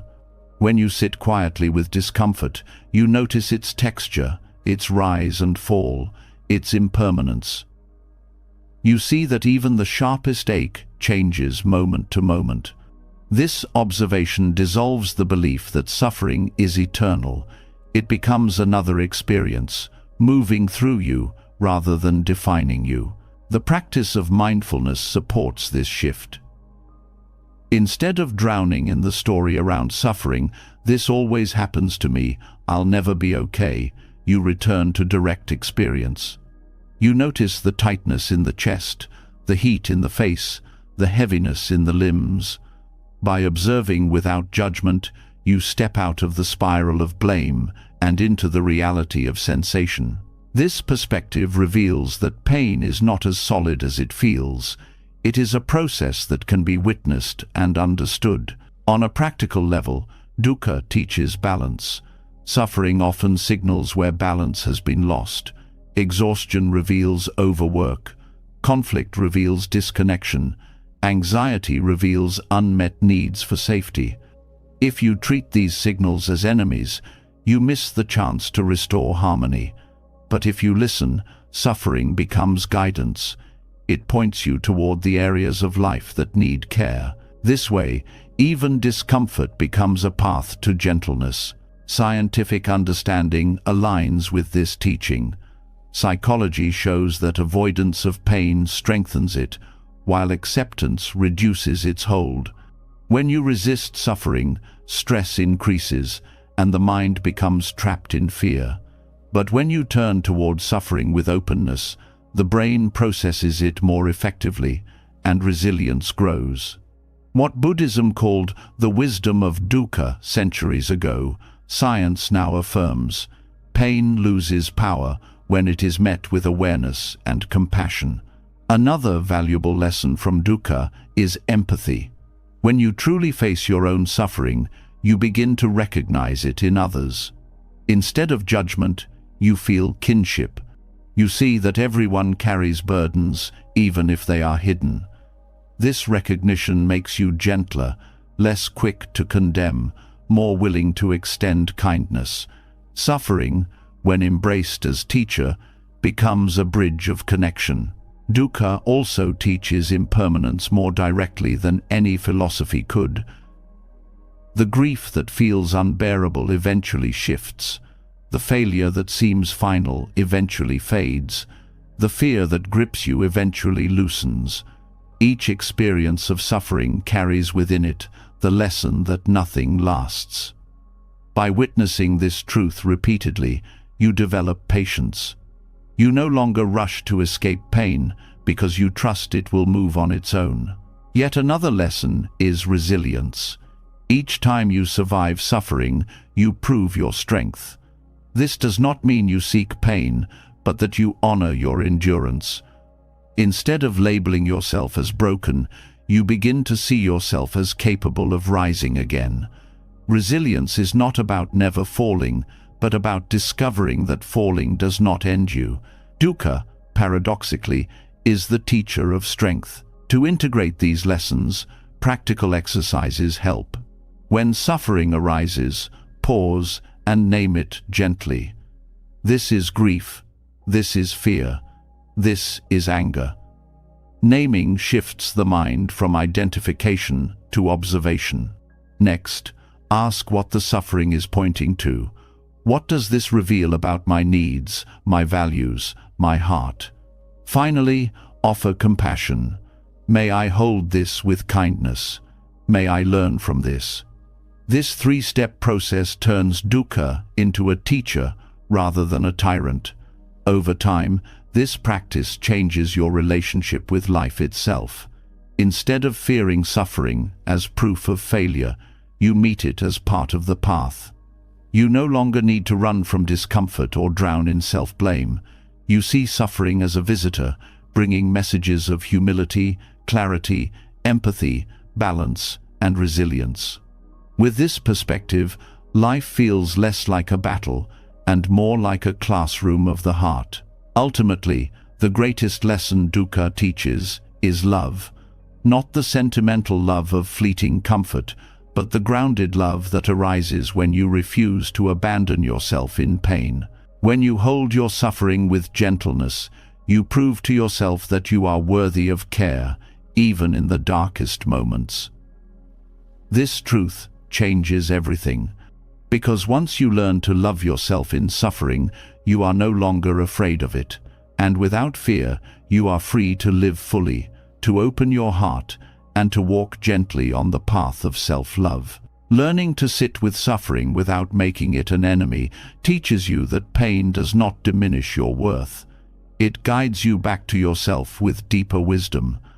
But once suffering has softened and its lessons are received, another practice must grow alongside it, one that often feels just as unfamiliar. The ability to rejoice in your own light. For many, it is easier to carry sorrow than to celebrate small victories, easier to mourn flaws than to honor growth. This is where the practice of mudita, sympathetic joy, becomes a path of healing. Mudita is traditionally described as the joy you feel for the success of others. It is the opposite of envy, the ability to celebrate another's happiness without comparison or bitterness. Yet the same practice can be directed inward. To rejoice in your own achievements, no matter how small, is to replace the habit of dismissal with recognition. It is to say, "This matters, I matter." For someone used to harsh self-criticism, this practice feels radical because it contradicts the inner voice that says nothing you do is ever enough. The first barrier to mudita directed inward is the belief that joy must be earned by monumental success. You may think only extraordinary achievements deserve recognition, a promotion, a degree, a perfect performance. Everything else feels too small, too ordinary. But this belief keeps you locked in deprivation. The truth is that life is made of small steps, and if you wait to celebrate only the monumental, you miss the steady rhythm of progress. Mudita teaches you to honor the everyday victories, getting out of bed when it was hard, speaking kindly when you felt irritated, taking a pause instead of spiraling into blame. These are not trivial. They are seeds of transformation. Another obstacle is fear of pride. Many confuse joy in one's own achievements with arrogance, believing that to celebrate is to boast. But mudita is not about superiority, it is about gratitude. When you rejoice in your progress, you are not claiming to be above others. You are honoring the effort and conditions that allowed growth. This kind of joy is humble because it recognizes that every step forward is supported by countless causes, teachers, experiences, resilience, even suffering itself. Practicing mudita inwardly also interrupts the habit of minimization. Often, when you achieve something, the harsh voice quickly whispers, "It's not enough. Anyone could have done it. It doesn't count." Over time, this erases your sense of accomplishment, leaving only emptiness. By deliberately rejoicing in what you achieve, you replace minimization with acknowledgement. You teach yourself that effort has value, that progress deserves recognition, that your life is worth celebrating. One way to cultivate this practice is through daily reflection. At the end of each day, write down one thing you did that deserves joy, no matter how small. It could be completing a task, showing patience, or simply taking care of yourself. Then pause and let yourself feel happiness for it, even if only for a moment. Over time, this builds the habit of noticing victories rather than overlooking them. Mindful breathing can also be paired with this practice. As you inhale, recall a moment of achievement, however small. As you exhale, let joy spread through the body. Feel it not just as thought, but as warmth in the chest, as ease in the muscles.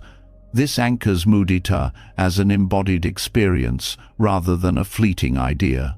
Rejoicing in your own progress also strengthens resilience. When you honor even the smallest victories, you build confidence that growth is possible. Instead of focusing only on how far you have left to go, you recognize how far you've already come. This shift prevents discouragement from taking root. It reminds you that every step matters, that transformation is happening in real time, that you are moving even when the path feels slow. On a deeper level, mudita teaches balance with suffering. Dukkha shows you how to hold pain without resistance. Mudita shows you how to hold joy without guilt. Many people are comfortable with suffering but uneasy with joy, as if happiness were undeserved or unsafe. By practicing mudita, you train the heart to accept joy as natural, to allow light in without suspicion. This balance creates wholeness. You become capable of meeting both pain and joy with equal gentleness. Scientific studies support this practice. Research shows that celebrating small wins releases dopamine, strengthening motivation and reinforcing positive habits. In contrast, ignoring progress leaves the brain starved of reward, making change harder to sustain. Mudita works not only as spiritual wisdom, but as psychological reinforcement. By rejoicing in victories, you strengthen the pathways of growth. Another profound gift of this practice is that it dissolves comparison. When you rejoice in your own progress, you no longer need to measure it against others. Your joy becomes self-sufficient, not dependent on external validation. You stop asking, "Is this as good as what they achieved?" and instead ask, "Does this bring me forward on my path?" This independence from comparison creates deep peace, because your worth is no longer tied to competition. Mudita inwardly also teaches gratitude for effort itself. Sometimes outcomes are uncertain. You may work hard and not receive the reward you hoped for, but rejoicing in effort shifts focus from results to intention. You celebrate the fact that you tried, that you showed up, that you cared. This prevents despair when outcomes fall short, because you honor the process regardless of external recognition. This practice also softens the harsh lens through which you view your past. Instead of only remembering mistakes and failures, you begin to notice moments of courage, persistence, and kindness. You see the times you stood up again after falling, the ways you kept going despite fear. By rejoicing in these past moments, you reframe your story not as a tale of inadequacy, but as a journey of resilience. On the spiritual level, mudita connects you with abundance. Self-criticism comes from a mindset of scarcity. No matter what you do, it is never enough. Mudita shifts you into abundance. There is always something to celebrate, always a reason for joy. This abundance changes the quality of life itself. Even in difficult times, you can find small victories to honor, keeping the flame of hope alive. Practical rituals help deepen this. You might create a joy jar, writing down achievements daily and placing them inside. Over weeks, the jar fills with reminders of progress. On difficult days, reading these notes renews your sense of worth. Or you might share small victories with a trusted friend, not for validation, but as an act of joy made visible. These practices train the heart to celebrate naturally. Over time, mudita becomes not just a practice, but a way of seeing. You begin to notice joy arising spontaneously when you succeed, rather than dismissing it. You smile at your own progress without needing permission. You feel gratitude for your own growth as naturally as you might for the beauty of a flower or the kindness of a stranger. The ultimate gift of mudita for yourself is liberation from the endless cycle of inadequacy. Instead of living in constant deficit, you live in recognition of abundance. You no longer chase worth through impossible standards. You honor it through present joy. You no longer deny yourself happiness until perfection arrives. You allow it to bloom with every small step. This is the heart of mudita directed inward. To turn the same joy you would offer to a friend toward yourself. To celebrate your own victories without guilt. To replace dismissal with gratitude. It is the art of saying, I am allowed to rejoice in myself. And when you live this way, life becomes not only bearable but radiant, because you no longer wait for permission to be happy, you give it to yourself every day, in every small triumph. Rejoicing in your own victories teaches you to recognize that joy is not something reserved for others, but a gift you are also worthy of. Every step forward, no matter how small, becomes a reminder that life is not just struggle, it is also growth, resilience, and quiet triumph. Yet there is another layer to this truth, one that deepens your relationship with hardship itself. Because while joy celebrates progress, the lotus teaches you to honor the very mud that made growth possible. Without struggle, there would be no bloom. Without difficulty, there would be no unfolding of beauty.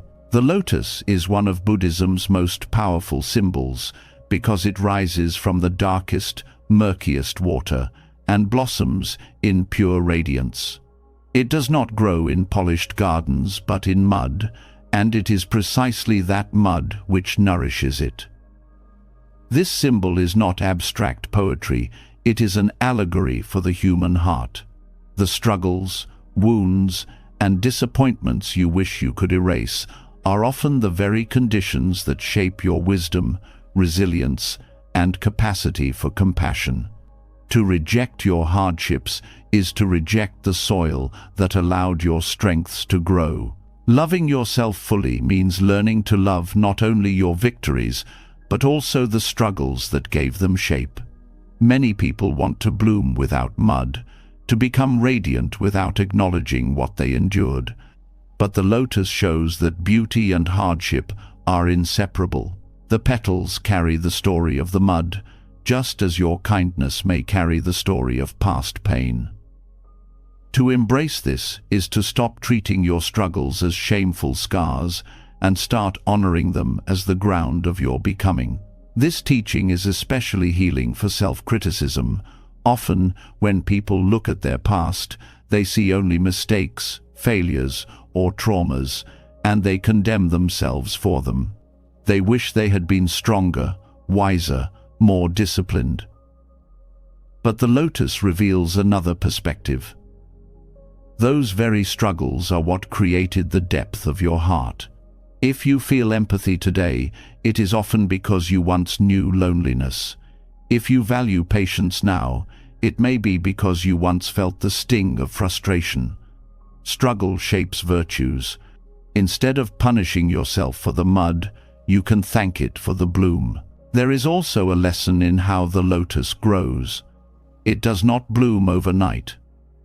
Slowly, inch by inch, it pushes upward through the murky water until it reaches the light.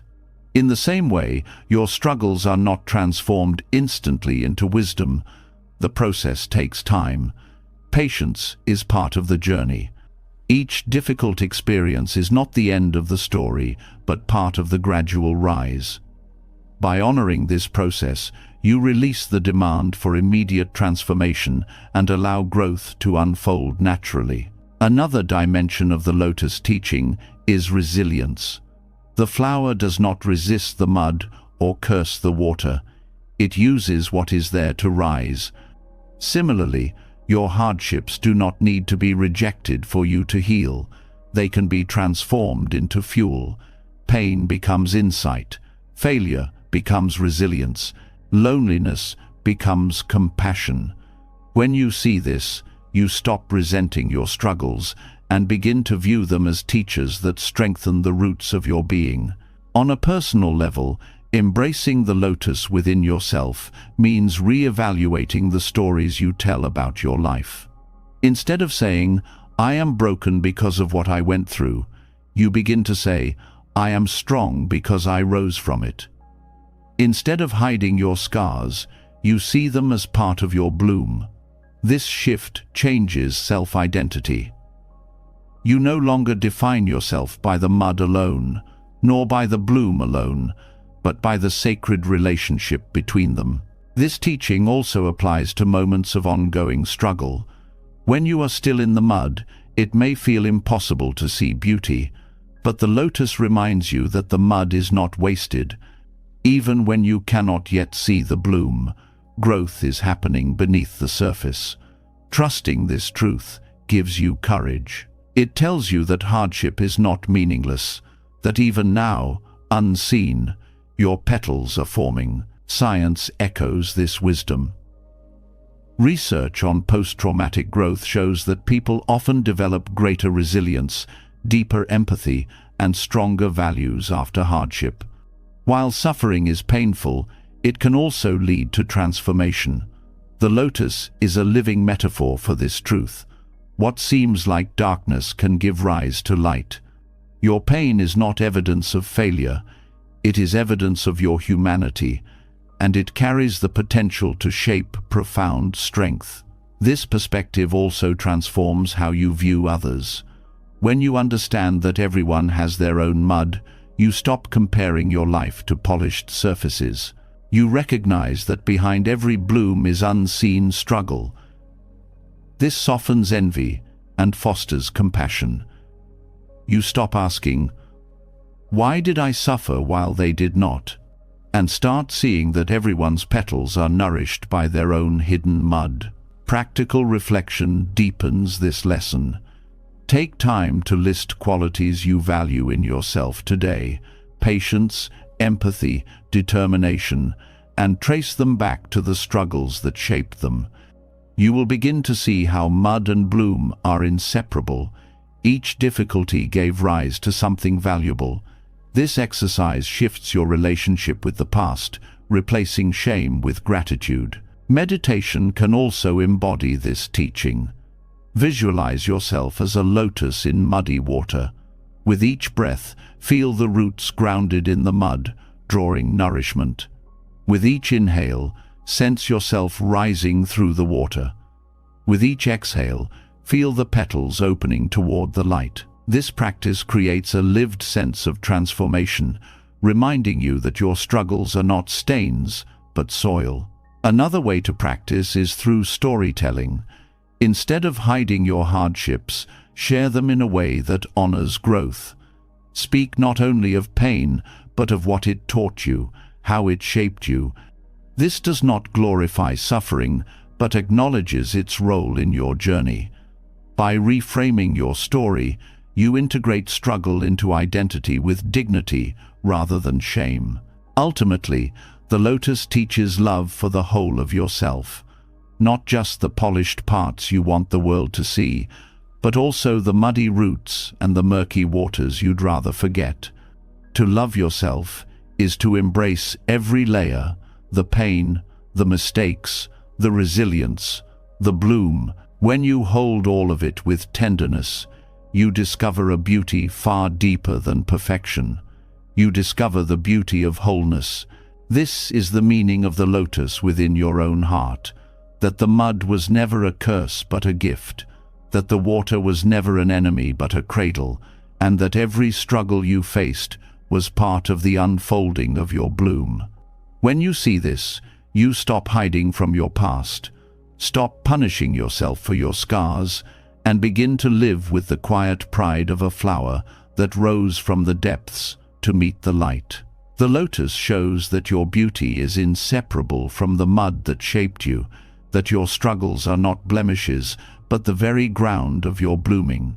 Yet, even when we begin to honor hardship, another hidden trap often keeps us from embracing ourselves fully, the stories we tell about who we are. These stories, repeated silently over years, can be heavier than any circumstance. They whisper that you are broken, unworthy, hopeless, or destined to fail. And when clung to, they harden into cages. The Buddhist teaching of non-attachment invites you to see these self-stories for what they are: narratives, not truth. By loosening your grip on them, you open the door to compassion where once there was only judgment. Negative self-stories often form in childhood, shaped by words from parents, teachers, or peers. A single moment of criticism may echo into decades of belief. I am stupid, I am lazy, I am not enough. Over time, these words become internalized until they feel like identity itself. But when examined closely, you see that they are not fixed. They are memories woven into narrative, replayed so often they appear solid. Non-attachment means you stop treating these stories as absolute definitions and start recognizing them as conditioned thoughts. The danger of clinging to harsh self-stories is that they distort perception. If you believe "I am unworthy," you filter every experience through that lens. A kind word becomes suspicion. A success becomes minimized. A failure becomes confirmation. The story sustains itself not because it is true, but because it shapes the way you interpret reality. Non-attachment interrupts this cycle. By stepping back, you see that the story is not the same as the present moment. It is a perspective, not a law. Another cost of these narratives is the way they prevent compassion. When you hold tightly to the story of being broken, you withhold kindness from yourself because you believe it is undeserved. Compassion feels like a lie when the story insists on unworthiness. Non-attachment breaks this bind. By loosening identification with the narrative, you create space to offer care, even while imperfection remains. You realize that flaws do not erase worth, and compassion is not earned by perfection, but given freely because suffering itself deserves relief. The practice of non-attachment does not mean denying the past. It does not mean pretending that painful events never happened. Rather, it means you stop letting those events crystallize into absolute identity. For example, failing at something does not mean "I am a failure." Being left does not mean "I am unlovable." Non-attachment allows you to acknowledge the pain of those events without fusing them into your essence. The event happened. The story that you are permanently defined by it does not have to. Mindfulness is a key tool here. When a negative self-story arises, "I'll never change," you can observe it like a passing cloud. Label it as a thought, not as truth. This simple recognition creates distance. Instead of drowning in the narrative, you witness it. With practice, you learn that the story always comes and goes, but the awareness that notices it remains untouched. That awareness is who you truly are, not the harsh words, but the spaciousness that holds them. Another helpful practice is inquiry. When a story repeats, gently ask, "Is this always true? Who told me this? Do I know it now, in this very breath?" Often, the story dissolves under scrutiny. For instance, the belief "I am lazy" may crumble when you remember the countless times you showed persistence. The story's power lies not in accuracy, but in repetition. By questioning it, you loosen its grip. Non-attachment also involves replacing judgment with curiosity. Instead of saying, "This proves I am worthless," ask, "What is this experience teaching me?" This shift reframes difficulties as information rather than condemnation. It allows growth without self-destruction. Compassion thrives in this openness because the focus is no longer on proving identity, but on learning gently from life. Science supports this wisdom. Cognitive psychology shows that self-schemas, stories about the self, shape how we interpret the world. Negative schemas trap people in cycles of depression and low self-worth. But research also shows that these schemas can be restructured through mindfulness and self-compassion. This is the modern language for non-attachment, releasing rigid narratives so new perspectives can emerge. Another powerful step is storytelling with choice. Instead of letting old stories dominate, you can consciously tell new ones, not false affirmations, but balanced truths. Instead of "I am always a failure," you can say, "I fail sometimes, but I also succeed." Instead of "I am broken," you can say, "I am healing." Each new story weakens the hold of the old, until compassion flows naturally where judgment once stood. Non-attachment also teaches patience. These stories may have lived in your mind for decades. Letting go is not instant. Sometimes the same harsh narrative will return again and again. But each time you meet it with awareness instead of belief, its roots weaken. Over time, what once felt like unshakable identity becomes background noise, no longer controlling your life. The practice of loosening self-stories also transforms relationships. When you stop clinging to "I am unworthy," you stop entering connections from a place of desperation or fear. When you stop believing "I am unlovable," you become open to receiving love without suspicion. In this way, non-attachment not only heals the inner world, but also changes how you relate outwardly. Meditation practices can embody this release. Sit quietly and let thoughts of self-definition arise. Notice them without judgment, repeating inwardly, "Not me, not mine." This phrase, drawn from Buddhist teachings, helps create space between awareness and narrative. Over time, you begin to feel the freedom of being more than any label, more than any story.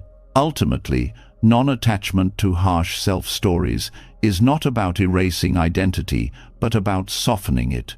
You still have experiences, qualities, and preferences, but you no longer mistake them for absolute truth. You see yourself as fluid, changing, alive. This fluidity allows compassion to flow naturally because there is no rigid identity to defend or condemn. There is only awareness, present with each moment, offering care where it is needed.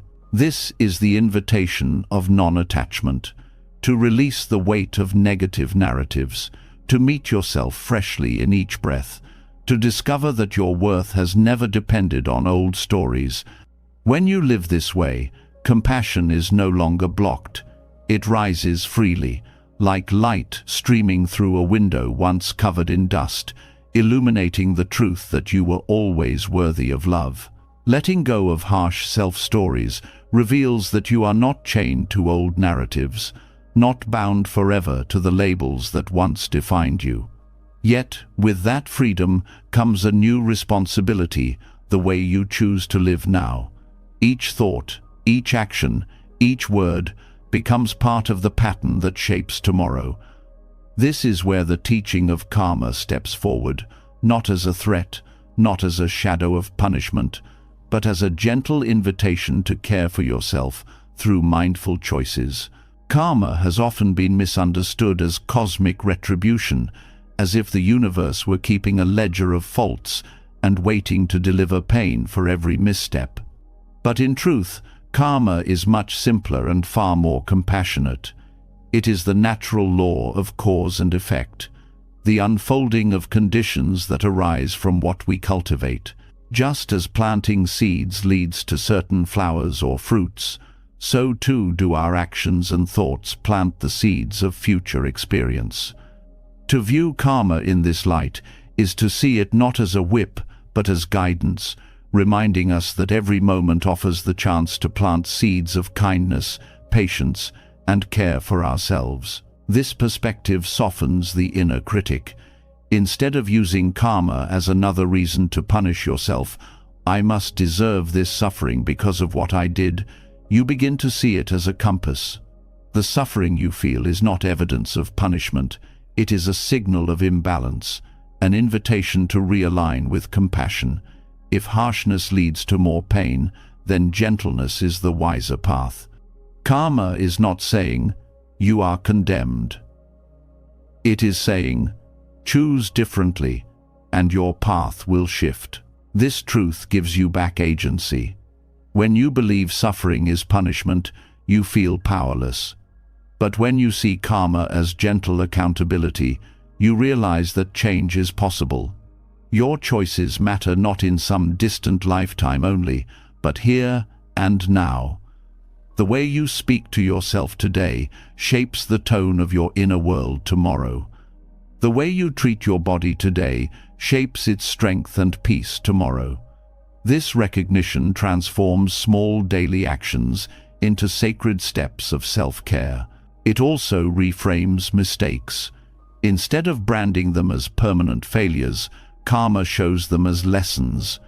If a harsh action creates pain, it is not proof of brokenness, but an invitation to learn. Every misstep is feedback, not a final judgment. This perspective allows you to take responsibility without drowning in guilt. You acknowledge the impact of your actions, then choose differently with compassion. Accountability becomes growth, not punishment. Mindfulness plays a central role here. To practice mindful awareness is to pause before planting seeds. Instead of reacting from habit, anger, self-criticism, avoidance, you notice the choice in front of you. If I follow this thought, will it deepen suffering or ease it? If I speak this word to myself, will it plant kindness or cruelty? In this way, karma becomes an active practice of caring for yourself with every decision. This teaching also extends to self-talk. Each phrase you direct inward is a seed. Harsh words plant bitterness that lingers, while gentle words plant ease that expands. The difference may feel small in the moment, but karma reminds you that repetition shapes the garden of your mind. Choosing compassion consistently creates a field where harshness has less room to grow. The body, too, reflects this law. When you listen to its needs with care, resting when tired, nourishing with good food, moving with respect, you plant seeds of health and vitality. When you ignore or punish it, you plant seeds of exhaustion and disconnection. Karma here is not abstract philosophy but direct experience. How you treat yourself today creates the conditions you will live in tomorrow. Scientific studies affirm this wisdom. Habits formed through repeated choices shape neural pathways in the brain. Acts of self-criticism reinforce stress responses, while acts of compassion rewire the brain toward resilience and calm. Karma, in modern terms, is neuroplasticity. The brain changes according to the seeds you plant. This truth empowers you to cultivate inner kindness as a daily discipline, knowing each small choice contributes to long-term transformation. Another gift of this perspective is patience. Karma shows that results take time. Just as seeds need seasons to bloom, the fruits of compassionate choices may not appear instantly. This prevents discouragement. Instead of giving up when change feels slow, you trust the process. Each kind word, each mindful breath, each gentle act is part of the unseen work of growth. The bloom will come in its time, and knowing this allows you to continue without urgency or despair. Karma also encourages humility. If you are suffering, it does not mean you are cursed or beyond repair. It means certain seeds were planted, perhaps by past actions, perhaps by conditions beyond your control, and they are now bearing fruit. By meeting this with humility, you stop blaming yourself as if suffering proves failure. Instead, you accept responsibility for what you can choose now, without drowning in shame for what is already done. This practice deepens self-respect. When you live with the awareness that each choice shapes your path, you begin to honor even the smallest decisions. You no longer dismiss acts of care as unimportant. Drinking water, resting, pausing for breath, these become acts of accountability to your own well-being. Each one is a quiet promise to yourself, I will not abandon me. Over time, this builds a foundation of trust within, because you prove through action that you are committed to your own care. Another dimension of karma as gentle accountability is its role in relationships. How you treat yourself affects how you treat others.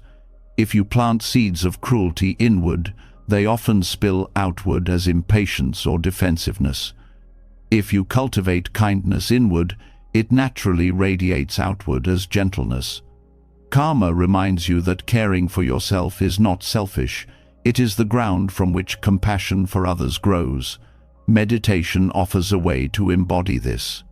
Sit quietly and reflect on the seeds you plant daily.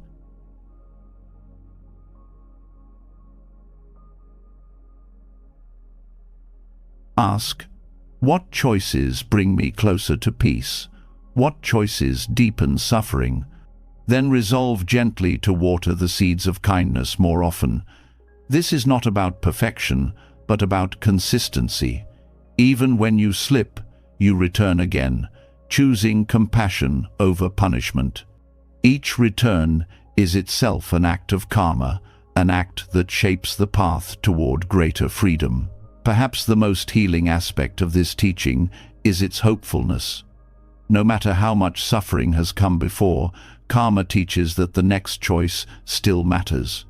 You are never trapped, never beyond renewal.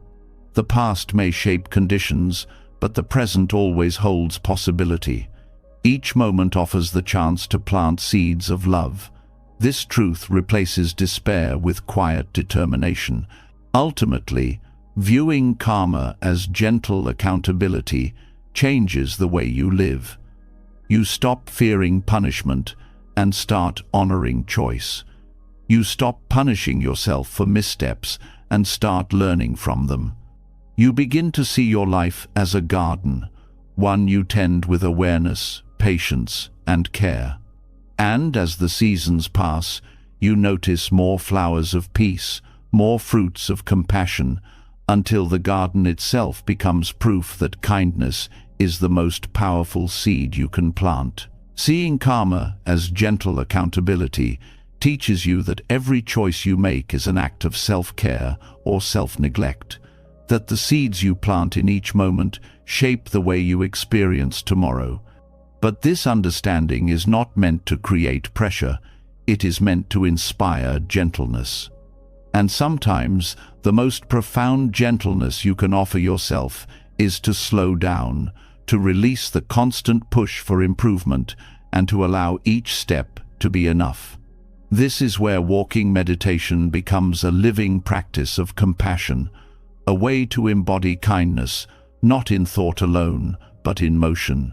Walking meditation is often misunderstood as simply moving slowly or taking mindful steps. But in truth, it is an invitation to inhabit your body with respect, to walk not as a task, but as a form of care. In a world that prizes speed and productivity, moving without rushing is an act of quiet rebellion. It tells your mind, I do not need to hurry to be worthy. I am allowed to be here, step by step. This practice transforms walking from a mechanical habit into a sanctuary where self-love is lived through the body. The heart of walking meditation is presence. Each step becomes a moment of awareness, not a means to an end. You are not walking to arrive, you are walking to experience. The sensation of your foot touching the ground, the shifting of weight, the rhythm of breath, all of these become anchors to remind you that this body, in this moment, is deserving of kindness. Instead of rushing forward into the future, you rest in the truth that this step, right now, is enough. This practice softens the harshness of self-improvement. Often, we treat life as a race, each step measured against the demand to be better, faster, more successful. Even self-love can become another goal to chase, another standard to fail. Walking meditation interrupts this cycle. It says, you do not need to be better while taking this step, you only need to be. By releasing the demand for progress, you allow yourself to rest in the simplicity of being alive. There is also a healing effect on the body. Many people carry stress in constant tension, shoulders hunched, breath shallow, movements rushed. Walking meditation invites release. As you walk slowly, with awareness, muscles soften, breath deepens, posture aligns. The body begins to feel safe again. This safety is not forced, but arises naturally from the rhythm of mindful steps. When your body feels cared for, your mind follows, learning to treat itself with the same patience. On an emotional level, walking meditation teaches patience with your own journey. Each step is small, almost imperceptible in progress. Yet, step by step, distance is covered. This mirrors the process of healing. Growth is not dramatic leaps, but quiet consistency. By practicing walking meditation, you embody the truth that progress does not need urgency. It unfolds naturally as long as you keep stepping with awareness. This practice also strengthens connection between mind and body. In daily life, many people live detached from their physical presence, lost in thought, moving unconsciously. Walking meditation restores unity. You feel the ground beneath your feet, the sway of your arms, the beat of your heart. You return to the reality that you are not only a mind that criticizes, but also a body that breathes and moves. This reconnection nurtures self-respect, because you experience yourself not as an idea, but as a living being. Another dimension of walking meditation is freedom from urgency. The world constantly tells you to hurry, hurry to achieve, hurry to heal, hurry to prove your worth. By choosing to walk slowly, deliberately, you break this conditioning. Each slow step is a statement that you do not need to rush to earn love. This practice is not laziness but liberation, the recognition that life is not measured only by speed, but by depth of presence. Walking meditation also becomes a way to integrate mindfulness into daily life. Sitting meditation can feel separate, confined to a cushion or specific time. But walking is universal. It can be practiced anywhere on a street, in a hallway, in a park. This makes self-compassion portable. Wherever you walk, you can choose to slow down, to breathe with your steps, to remind yourself of gentleness. In this way, compassion becomes not just an idea, but a daily rhythm. Scientific studies support the benefits of mindful walking. Research shows it lowers stress, improves mood, and increases overall well-being. But beyond measurable outcomes, the true gift lies in the lived experience.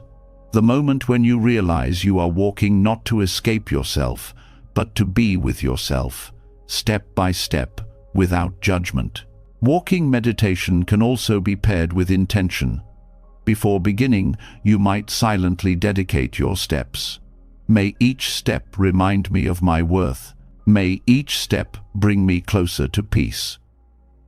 These intentions infuse the practice with purpose, turning every movement into a quiet act of self-care. Even when the mind wanders, the rhythm of intention pulls it gently back, reinforcing the message of compassion.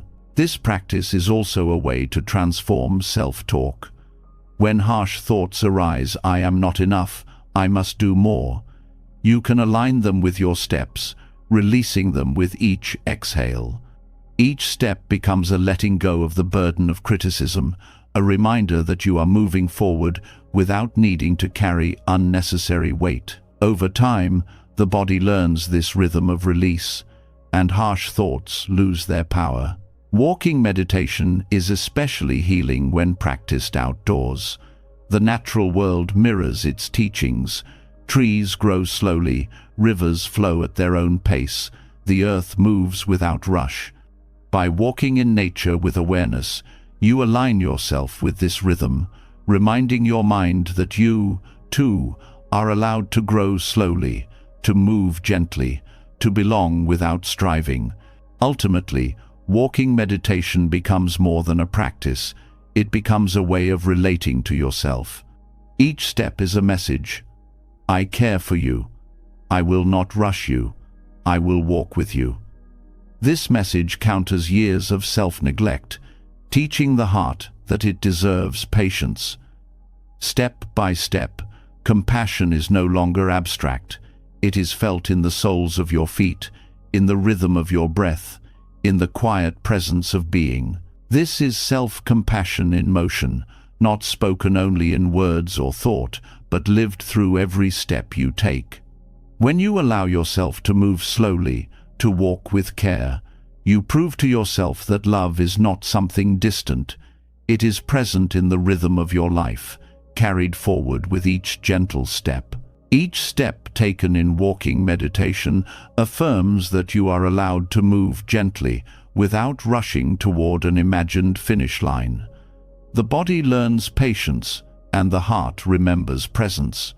Yet, even as the body slows, another current often flows beneath the surface, the voice inside your mind. For many, this voice is not gentle. It criticizes, compares, and repeats words you would never say to someone you love.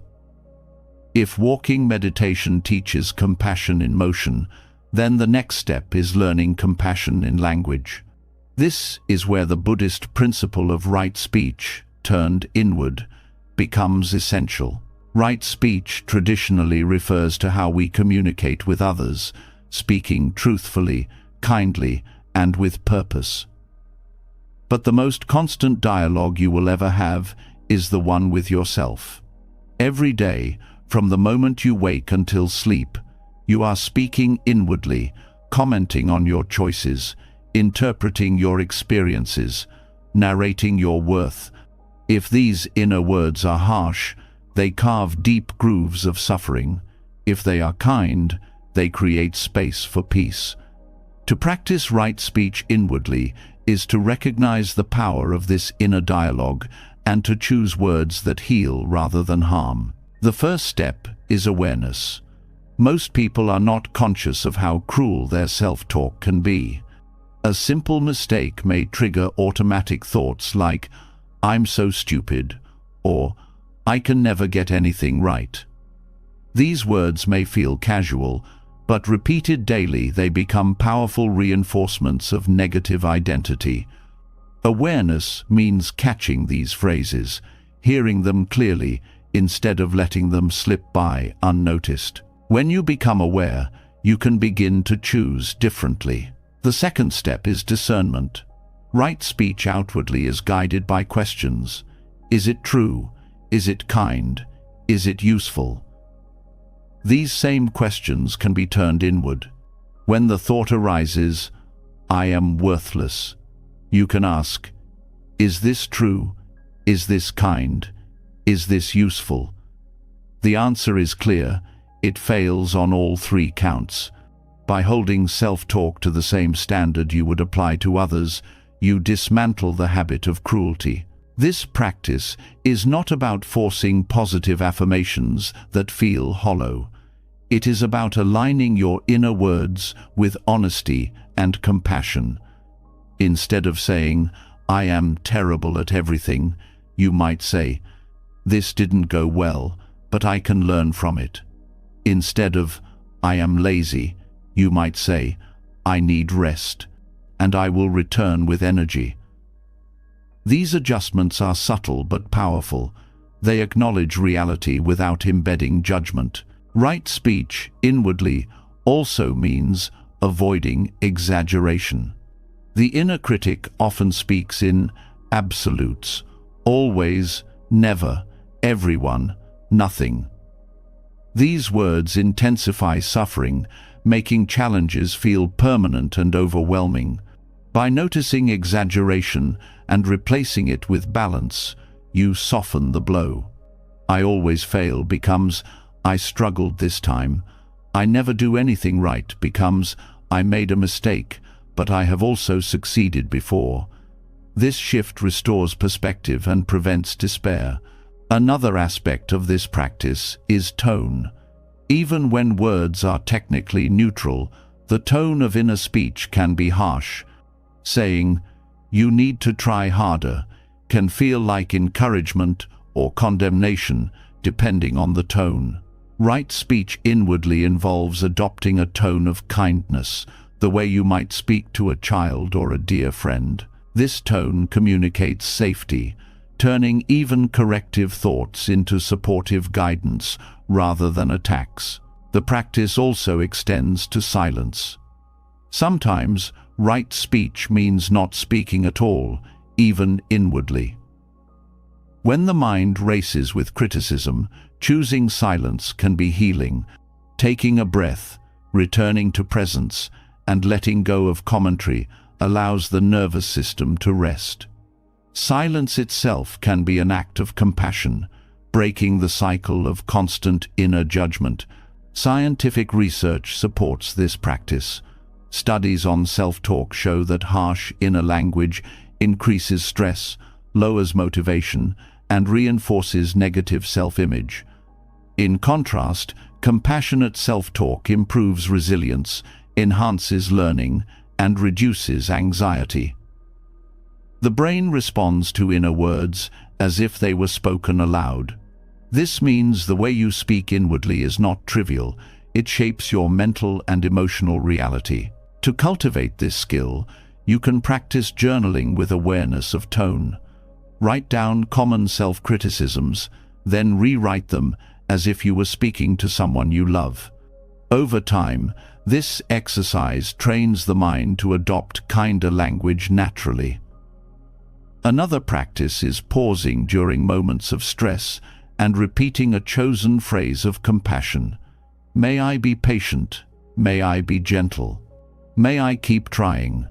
These phrases become anchors, interrupting harsh patterns and replacing them with care. The impact of right speech inwardly extends beyond personal peace. When you learn to speak to yourself with kindness, your outer words also change. You become less likely to lash out at others because the harshness inside has softened. Relationships deepen because the compassion you cultivate inwardly radiates outward. In this way, right speech inwardly is not only self-care, but also a gift to those around you. Ultimately, practicing right speech with yourself means no longer being your own bully. It means refusing to allow your inner world to be poisoned by words you would never accept from anyone else. It means creating a dialogue of honesty, kindness, and encouragement that supports healing instead of hindering it. Each word you speak inwardly becomes part of the garden of your heart. When those words are kind, the garden flourishes. This is the heart of right speech turned inward. To recognize that your inner voice is powerful, to treat it as carefully as you would treat your words to others, and to use it as a constant practice of compassion. By choosing honesty without cruelty, correction without judgment, and encouragement without exaggeration, you create an inner world where self-love is not an abstract concept, but a lived reality, spoken in every thought and every phrase that arises within. Speaking inwardly with kindness turns your mind from a battlefield into a softer space where healing can take root. But even when your language grows gentler, you may still feel the noise of many voices inside you.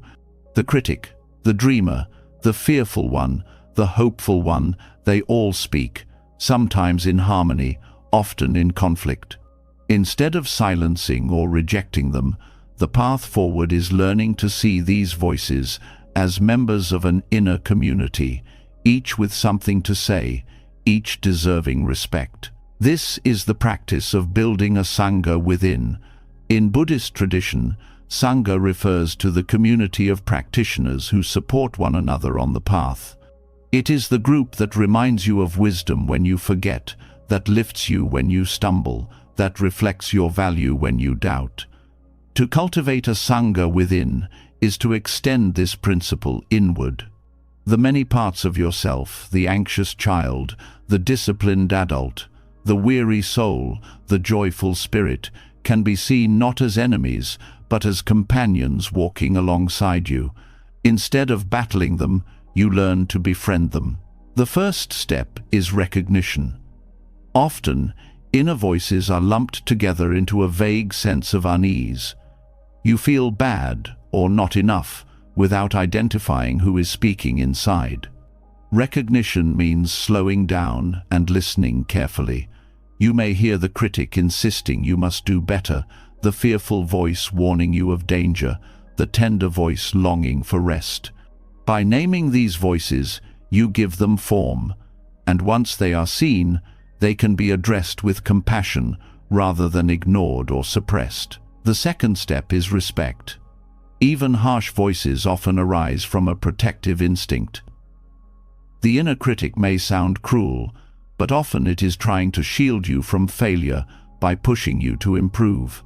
The fearful voice may hold you back, but it is also trying to keep you safe. Respect means acknowledging the intention beneath the tone. You do not need to obey every voice, but you can thank it for its concern. This softens the inner climate, replacing hostility with understanding. Befriending these voices also means balancing them. No single voice should dominate the Sangha within. When the critic is too loud, the nurturing voice must also be heard. When fear takes over, the voice of courage must be invited forward. This balancing act is not about silencing, but about ensuring all members of your inner community are included. Like any healthy Sangha, the goal is harmony, not uniformity. This practice also involves leadership. You are not at the mercy of your voices. You are the one who holds them together. Think of yourself as the facilitator of this inner community. You listen to each member, acknowledge their concerns, and then guide the group toward wise action. This role requires patience and compassion, not force. Leadership in this sense means treating yourself as both listener and guide, creating unity out of diversity. Scientific psychology echoes this truth. Internal family systems therapy, for example, views the mind as composed of many parts, each with its own role. Healing comes not from erasing parts, but from integrating them with compassion. Buddhism and modern psychology converge here. Peace is found not by denying inner voices, but by befriending them. To cultivate this inner Sangha, meditation can be a powerful tool. Sit quietly and invite one voice to speak. Listen without judgment, then invite another and another. With each, offer compassion. Over time, this practice builds familiarity and respect. Instead of being overwhelmed by inner conflict, you learn to host it with calmness, creating space where all voices are heard, but none dominate. Another practical method is journaling dialogues. Write down a concern from the perspective of one inner voice, then respond from another. For example, the critic may say, "You are failing." The nurturing voice may reply, "You are trying, and that matters." By allowing these exchanges to unfold on paper, you make the Sangha within visible, creating clarity and balance. This practice changes how you respond to struggle. Instead of collapsing into one voice, often the harshest, you recognize the chorus. You realize that even in moments of self-doubt, there are other parts of you offering patience, hope, and strength. Listening to the full Sangha helps you act from wisdom rather than fear. Over time, the Sangha within becomes a source of stability. When external support is absent, you know you can turn inward to a community that includes all of you. No part is exiled, no voice is silenced. You carry your own companionship, complete and whole. This inner unity strengthens outer relationships too, because when you learn to meet your own voices with compassion, you extend the same respect to others. Ultimately, befriending your inner voices is about ending the civil war inside. It is about recognizing that every part of you, even the ones that sound harsh or fearful, belongs. When you create an inner Sangha, you no longer live divided against yourself. You live as a community in harmony, guided by compassion, supported from within. This is the practice of wholeness, the realization that you are not fragments to be fought over, but a gathering of voices deserving to be heard, respected, and loved.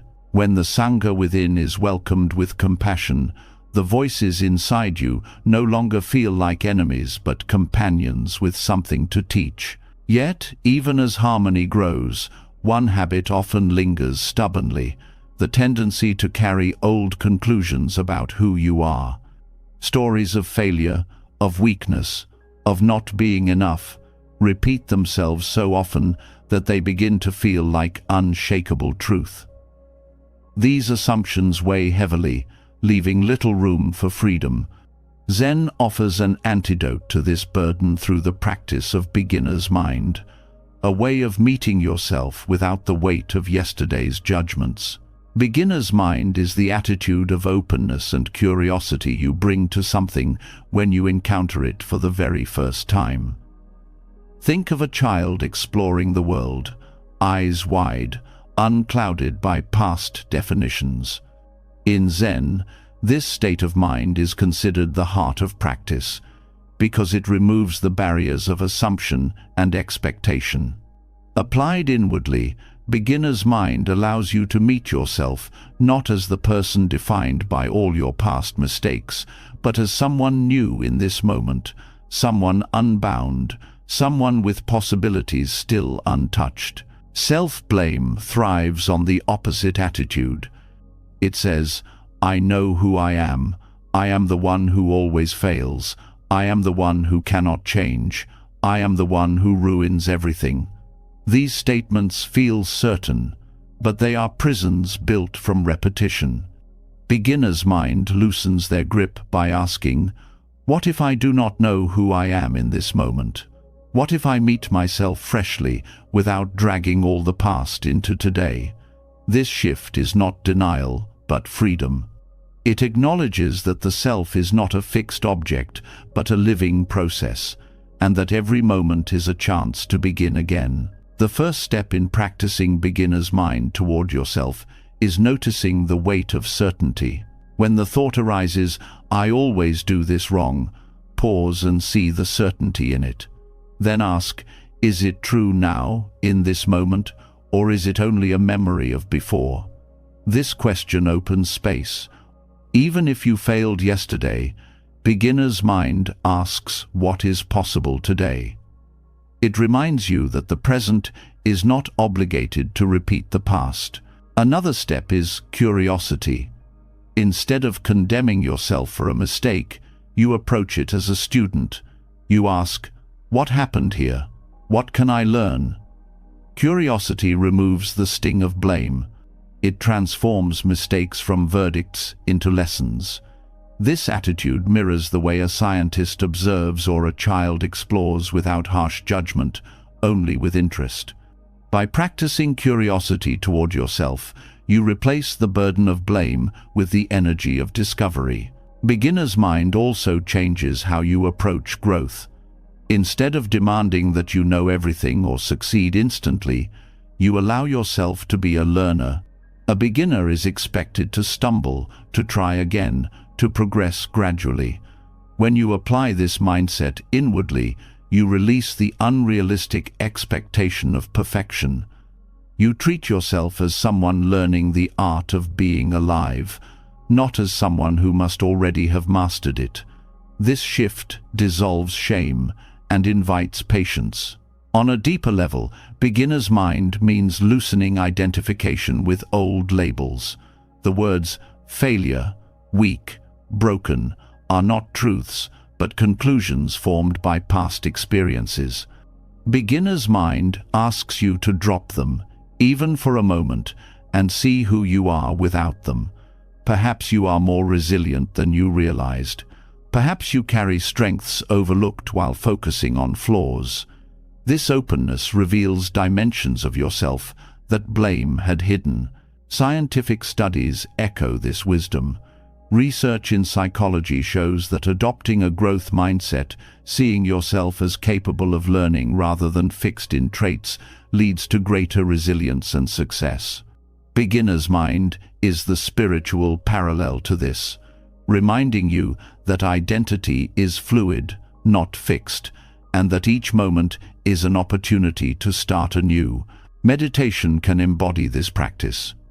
Sit quietly and breathe, allowing thoughts of identity to arise. I am this, I am that. With each thought, gently say, maybe, maybe not. Then return to the breath, meeting it as if for the first time.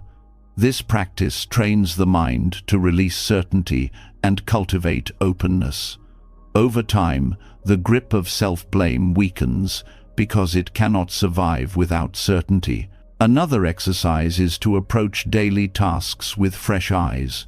When brushing your teeth, eating, or walking, notice the details as if you had never done them before. The texture, the rhythm, the sensations.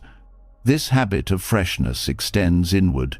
If even brushing your teeth can be new, perhaps you too can be new in each moment. This realization softens old narratives and makes room for compassion. Beginner's mind also transforms how you view your future. Self-blame often projects past failures forward, insisting you will repeat them endlessly. Beginner's mind interrupts this pattern by saying, I do not know what is possible yet. This openness restores hope. Instead of assuming the worst, you remain curious about what might unfold. Hope grows not from certainty, but from openness to possibility. In relationships, this practice brings renewal. When you drop assumptions about yourself, you also drop assumptions about how others see you. Instead of assuming judgment, you remain open to kindness. Instead of assuming rejection, you remain open to connection. This openness fosters authenticity because you no longer act from fear of old stories but from presence in the moment. Ultimately, beginner's mind teaches that you are never fully defined by your past. Each day, each breath, offers a new beginning. Self-blame loses its power because its certainty crumbles. You no longer carry the heavy identity of the one who failed, but step into the lightness of being a learner, open to discovery, free to grow. This practice does not erase your history, but reframes it as part of an unfolding process, one that is not finished and never fully fixed. This is the gift of Zen beginner's mind, the ability to meet yourself as new, to release the heavy burden of old conclusions, and to allow compassion to replace blame. When you live this way, every moment becomes a doorway to freedom. You no longer ask, "Who am I?" with despair. You ask it with curiosity, and in that openness, you discover that who you are is not limited by yesterday, but alive in the possibilities of today. Meeting yourself with beginner's mind breaks the weight of certainty, allowing you to see each day as a chance to begin again. But even when blame softens, another layer of suffering often remains: the urge to measure your life against others. You see their successes, their appearances, their paths, and something inside whispers, "I am less." This comparison is one of the deepest roots of self-criticism. The Buddha's teaching of non-self offers a way out, not by inflating the ego to compete, but by loosening the grip on identity itself. Non-self, or anatta, does not mean you do not exist. It means that what you call self is not fixed, not permanent, not an isolated essence. It is a collection of changing conditions, body, feelings, perceptions, thoughts arising and passing in each moment. When you forget this truth, you cling to a rigid idea of who you are, and comparison becomes sharp. You believe your identity must match or surpass the identity of another. But when you see that neither identity is solid, the game of comparison loses its foundation. There is nothing fixed to defend, nothing permanent to compete with, only the flow of experience. Comparison thrives on the illusion of a permanent self. You say, "I am not as successful as them," as if your current circumstances define your essence. You say, "They are better looking, smarter, more loved," as if their current state is fixed forever. But both your life and theirs are impermanent streams. Today's triumph can fade, today's struggle can transform, and nothing about either defines an eternal truth. Non-self reveals that comparing fixed selves is like comparing shadows. They shift with the light and hold no solid substance. The first step in practicing this teaching is noticing how tightly you cling to identity. Pay attention to the phrases, "I am this kind of person," "I could never," "I always." These words feel certain, but they freeze you into definitions. When you then look at others, you compare their frozen image with your frozen image, and suffering arises. By loosening these definitions, you open space. Instead of, "I am a failure," you say, "I experienced failure." Instead of, "I am not talented," you say, "This skill is still growing." Small shifts in language reflect the deeper truth of non-self. You are not a fixed essence, but a living process. Another step is to reflect on the causes and conditions that shape every person. The success you envy in another did not arise from an eternal quality. They were shaped by family, education, timing, opportunities, and countless unseen factors. Your own struggles also come from conditions, many beyond your control. Recognizing this truth dissolves the myth of inherent superiority or inferiority. Life is not a contest between permanent selves, but a dance of conditions, always changing. Non-self also reframes self-worth. When you cling to identity, you tie worth to comparison. Worth is higher if you are better than others, and lower if you are worse. But when you release identity, worth is no longer conditional. You are not valuable because you outperform. You are valuable because you are a living, breathing part of this unfolding world. Nothing can add to or subtract from that basic truth. This teaching also transforms relationships. Comparison often poisons connection, making another person's joy feel like your loss. But when you see non-self, you realize their success is not a threat to you, because there is no fixed self to protect. Their joy becomes part of the shared human story, and you can celebrate it without resentment. This shift brings peace, because you no longer carry the constant weight of measuring your place against others. Meditation can deepen this understanding. As you sit, observe thoughts of comparison arise. Notice how quickly they attach to identity, "I am less than them." Then, gently release by reminding yourself, "This thought is not me. This identity is not fixed." Return to the breath, the body, the present, where no comparison exists. With practice, these thoughts lose their hold, because you see their emptiness directly. Science offers support here too. Studies show that constant social comparison fuels anxiety, depression, and low self-esteem. But practices of mindfulness, which align with non-self, reduce comparison by anchoring attention in direct experience rather than in imagined identity. When you focus on being rather than on defending a self, comparison fades. Another dimension of this teaching is compassion.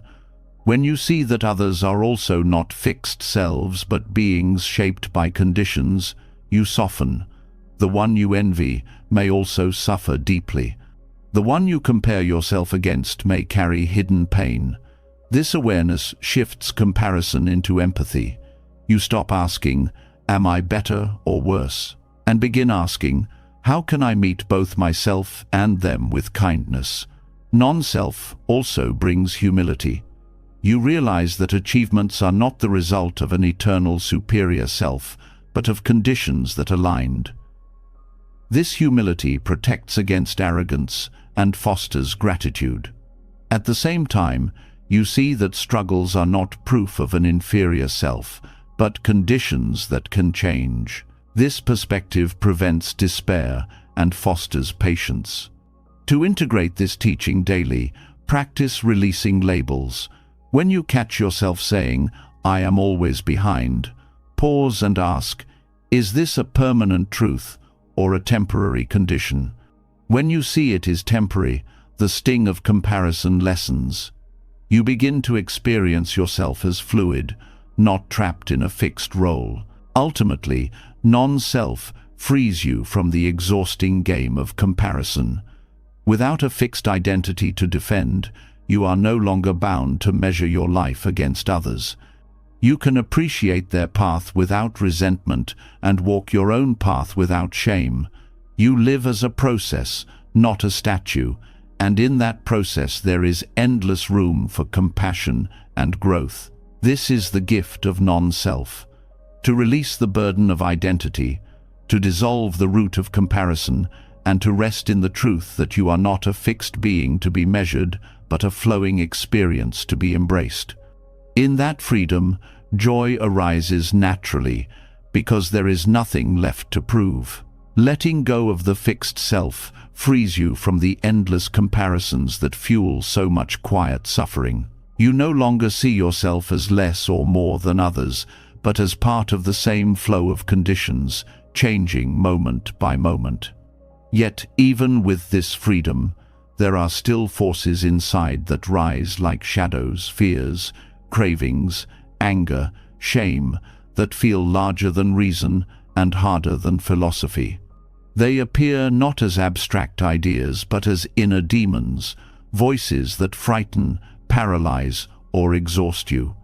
Tibetan Buddhism offers a radical way to meet them through the practice of Chö, not by fighting or suppressing them, but by turning toward them with compassion and generosity.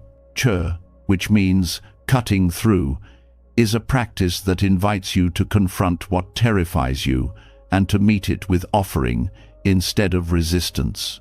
Traditionally, practitioners would visualize their body as an offering to the very demons they feared, transforming terror into compassion. While its roots are profound and ritualistic, the essence of Chö can be adapted inwardly, the willingness to face your inner demons and befriend them instead of waging war against them. This shift transforms fear into teacher and self-rejection into self-acceptance. The first step in adapting Chö inwardly is recognition. Often, inner demons hide in disguise. Anxiety may appear as constant restlessness, anger as defensiveness, shame as silence. Without awareness, you treat these demons as truth rather than as energies. Recognition means pausing when discomfort rises and asking, what part of me is speaking right now? What fear, what pain is taking form? Naming the demon does not empower it, it reveals its nature. The second step is turning toward rather than away. The natural instinct when fear or shame arises is to suppress it, to distract, to bury it. But suppression only makes demons stronger. They grow in the shadows, demanding more energy to keep them hidden. Chö teaches the opposite. Turn directly toward them. When shame rises, look at it. When fear grows, sit with it. This turning is not easy, but it is the beginning of freedom, because demons lose power when faced with compassion. Befriending your demons means offering instead of resisting. In traditional practice, practitioners offer their very being to the demons as nourishment, saying, "Take this, take all I have." In psychological terms, this means you stop fighting inner pain and instead welcome it with kindness. For example, when fear whispers, "You will fail," instead of silencing it, you can say, "Thank you for trying to protect me. You may sit with me." This offering transforms the relationship. The demon becomes less an enemy and more a frightened guest, one that can be soothed rather than battled. This practice also reveals the hidden purpose behind demons. Fear often arises to keep you safe, shame to prevent rejection, anger to defend boundaries. While their methods may be harsh, their intention is often protection. When you meet them with compassion, you begin to see their function. You can say, "I see you are trying to protect me, but I no longer need your methods. I choose a gentler way." This recognition honors the part of you that suffered enough to create these defenses, while freeing you from being ruled by them. Chur also teaches surrender of ego. Much of the fear around demons comes from clinging to a fixed sense of self that must be defended at all costs. When you release this clinging, demons lose their target. If there is no rigid self to protect, fear loses its urgency. Offering yourself to your demons symbolically represents this surrender. You no longer fight to preserve an image of perfection, but allow yourself to be human, flaws and all. Modern psychology reflects these truths. Exposure therapy shows that facing fears reduces their hold, while self-compassion practices soften the impact of shame and anger. Neuroscience demonstrates that avoidance strengthens fear circuits, while mindful acceptance rewires them toward calm. Chur embodies these principles on a spiritual level, reminding us that what we resist persists, but what we embrace with compassion transforms. Practical exercises can bring this teaching into daily life. When a strong emotion arises, instead of reacting or repressing, close your eyes and visualize it as a figure, a demon of fear, shame, or anger. Picture its form without judgment. Then, instead of pushing it away, offer it kindness. Say inwardly, "I see you. I know you arose to protect me. May you be at peace." This visualization creates space between you and the emotion, transforming it from threat to teacher. Another practice is journaling dialogues with your demons. Write from the perspective of fear, "I am here to keep you from being hurt." Then respond from compassion, "I thank you for trying to help, but I choose courage." This conversation turns the battle into a relationship, one where compassion has the final word. Over time, befriending your demons changes the way you experience inner life. Instead of being ambushed by fear or overwhelmed by shame, you greet them with recognition. They may still appear, but their arrival no longer means collapse. They become part of your sangha within, voices with history, but not enemies. And in their softening, you find freedom. The deepest lesson of Chur is that the very things you fear most often hold the greatest potential for growth. Demons point to wounds that still need care. By facing them, you not only disarm their power but also uncover the places in yourself that most need love. The mud that once seemed unbearable becomes nourishment for the lotus of your heart. This is the essence of Chur, adapted inwardly. To stop running from your demons, to stop silencing them, and instead to meet them with generosity. In that offering, the war within ends. Fear loses its sharpness, shame loses its grip, and anger loses its fire. You no longer live as a battlefield but as a sanctuary, where even your darkest parts are welcomed with compassion. This is not weakness but courage, the courage to see every part of yourself as worthy of care, even the demons. When you stop fighting your demons and begin to offer them compassion, the inner battlefield turns into a place of dialogue and care. Fear softens, shame loosens, and anger loses its sharp edge. But the path of gentleness does not rely only on moments of deep practice. It is also woven into the smallest signals of daily life. The world around you constantly speaks in subtle ways, sounds, pauses, and rhythms that can either pass unnoticed or become gateways to awareness. The bell of mindfulness teaches you to hear these ordinary sounds as reminders to return to yourself, to pause, and to practice self-care in the middle of whatever you are doing. The bell of mindfulness does not need to be a temple bell. It can be the ding of a phone notification, the chime of a clock, the sound of a kettle boiling, or even the closing of a door. Each sound can be treated as a call, a gentle hand placed on your shoulder, saying, "Come back to yourself. This is the moment to breathe. This is the moment to care." By adopting this perspective, you transform the noise of daily life into invitations for compassion. The practice begins with intention.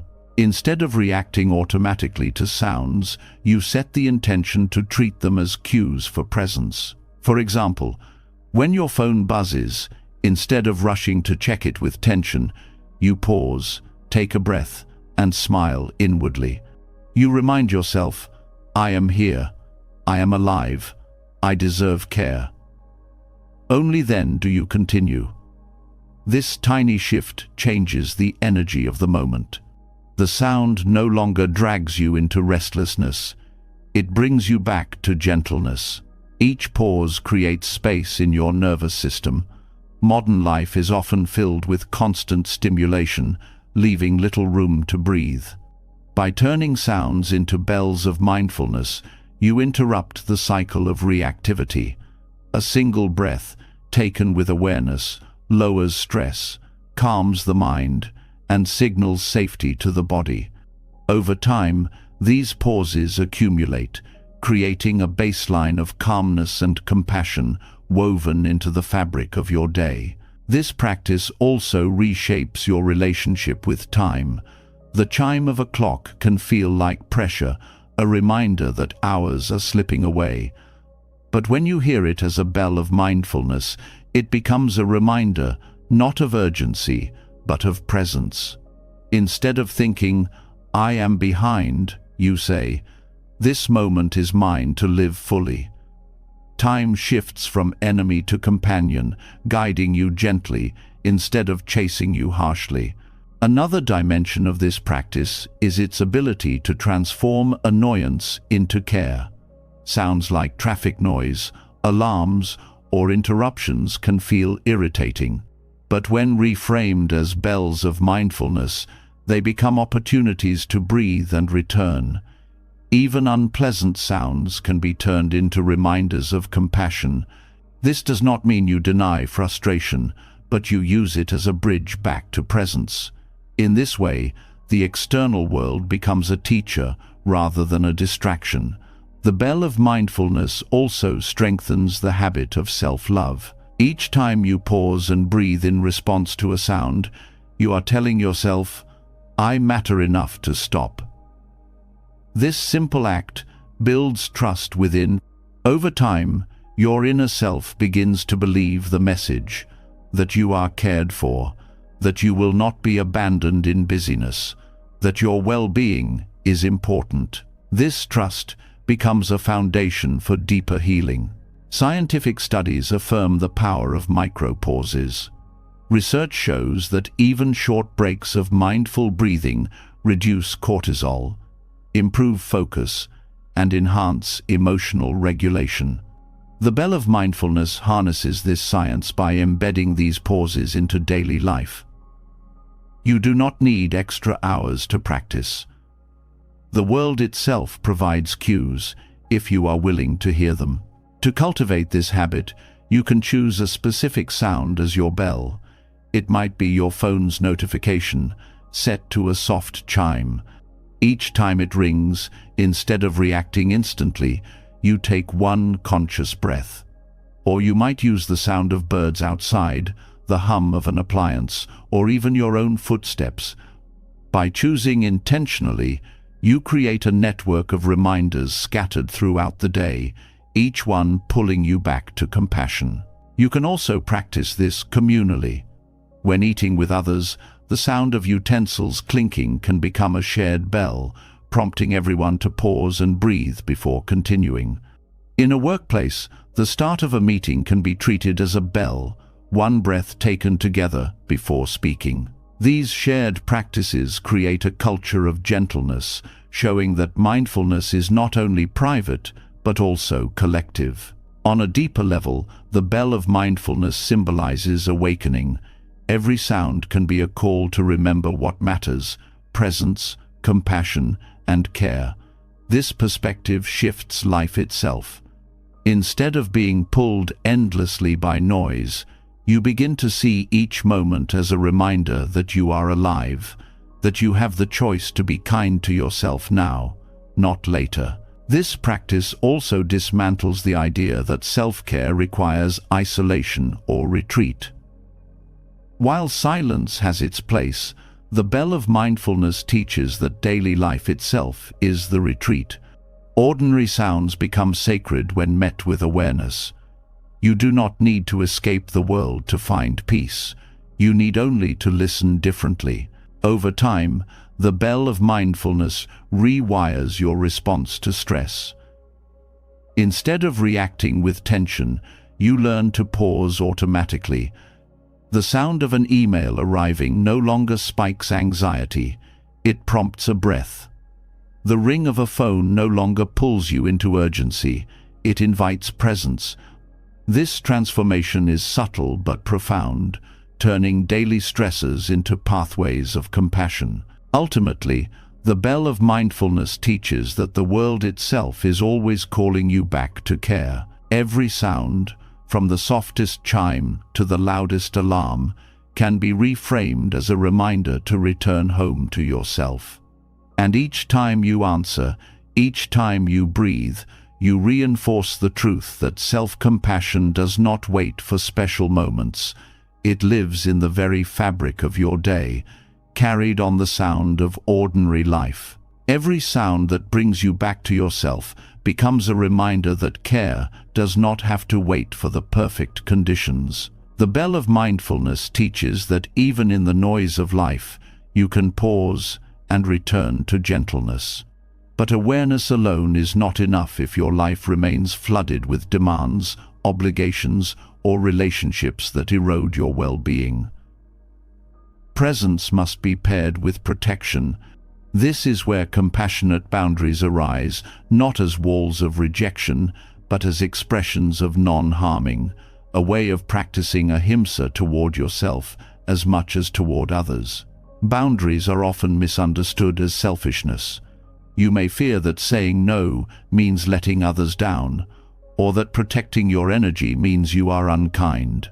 Yet, from a Buddhist perspective, true compassion cannot flourish if it comes at the cost of harming yourself. Ahimsa, the principle of non-violence, is not only about refraining from hurting others, but also about refusing to participate in the subtle violence of self-neglect. Boundaries are how you embody this truth in daily life. The first step in compassionate boundaries is recognizing harm. Harm is not only loud or dramatic, it can be quiet and cumulative. Staying in conversations that drain you, saying yes when your body aches for rest, tolerating criticism without defense, all of these plant seeds of suffering. By practicing mindfulness, you begin to notice these patterns. You ask, is this interaction nourishing me, or is it harming me? Awareness reveals where boundaries are needed. Once recognized, the challenge becomes giving yourself permission. Many people believe compassion means endless giving, but Buddhism teaches the middle way. Compassion without boundaries leads to depletion, while boundaries without compassion harden into isolation. The balance is to set limits not with anger but with care for yourself and for others. When you say no kindly, you prevent harm on both sides. You protect yourself from exhaustion, and you prevent others from depending on resentment or false generosity. Setting boundaries is also a way of honoring impermanence. Your energy, time, and attention are not infinite. They change with circumstances. To pretend otherwise is to cling to an illusion. By setting boundaries, you acknowledge reality. You accept that you cannot do everything or please everyone, and you choose wisely how to direct your limited resources. This is not failure, it is wisdom. Compassionate boundaries also heal the nervous system. When you constantly override your needs to meet others' expectations, your body remains in stress. You live in tension, always anticipating the next demand. By practicing boundaries, you signal safety to your body. You say, "I will not push you beyond what you can bear." Over time, this builds trust within, allowing you to rest more deeply and act from strength rather than survival. Another dimension is clarity in communication. Boundaries are not only internal decisions, they must be expressed. Practicing right speech inwardly prepares you to practice it outwardly.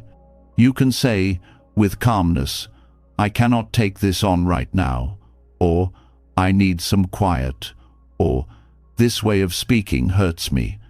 These words are not weapons, they are bridges. They create transparency and prevent silent resentment from growing. Boundaries also protect joy. Without them, your days may fill with obligations that leave no space for what nourishes you: creativity, rest, connection, play. Setting limits opens room for these essential experiences. It is not indulgence. It is cultivating the conditions for a balanced life. Joy is not optional on the path. It is the energy that sustains compassion long-term. Scientific research confirms this. Studies on burnout show that lack of boundaries is one of the strongest predictors of exhaustion. People who learn to set clear, compassionate limits maintain higher levels of resilience and satisfaction. The data echoes the Dharma. Non-harming must include yourself if you wish to serve others sustainably. Practical exercises can support this practice. Begin by journaling about situations where you often feel drained or resentful. These are clues that a boundary is needed. Then, write down compassionate phrases you could use to express the limit. Practice saying them out loud until they feel natural. By preparing in this way, you train yourself to respond with calmness instead of avoidance or explosion. Meditation can also help. During practice, visualize yourself surrounded by a field of light. This field represents your compassionate boundary. It does not block love, but it filters out harm. When you encounter difficult situations, recall this image. Let it remind you that boundaries are not barriers, but spaces of safety where compassion can thrive. Another step is practicing small boundaries daily. You might set aside 10 minutes of silence before checking messages or decline an invitation when your body craves rest. Each small act reinforces the truth that your well-being matters. Over time, you build confidence to set larger boundaries in relationships or work. Compassionate boundaries also reshape how you see giving. Without limits, giving becomes sacrifice that breeds resentment. With boundaries, giving becomes choice that springs from genuine care. The difference is profound. When you know you can say no, your yes becomes authentic, not forced. This authenticity strengthens trust in relationships, because others can feel the clarity behind your choices. On a deeper level, boundaries align with the Bodhisattva vow. To relieve suffering, you must include yourself in the circle of compassion. If you burn out, your ability to serve others diminishes. By protecting your energy, you ensure that compassion remains sustainable, steady, and rooted in joy rather than obligation. Ultimately, compassionate boundaries are not walls to keep people out, but doors that open only when it is healthy to do so. They are expressions of ahimsa, refusals to participate in harm, whether to yourself or to others.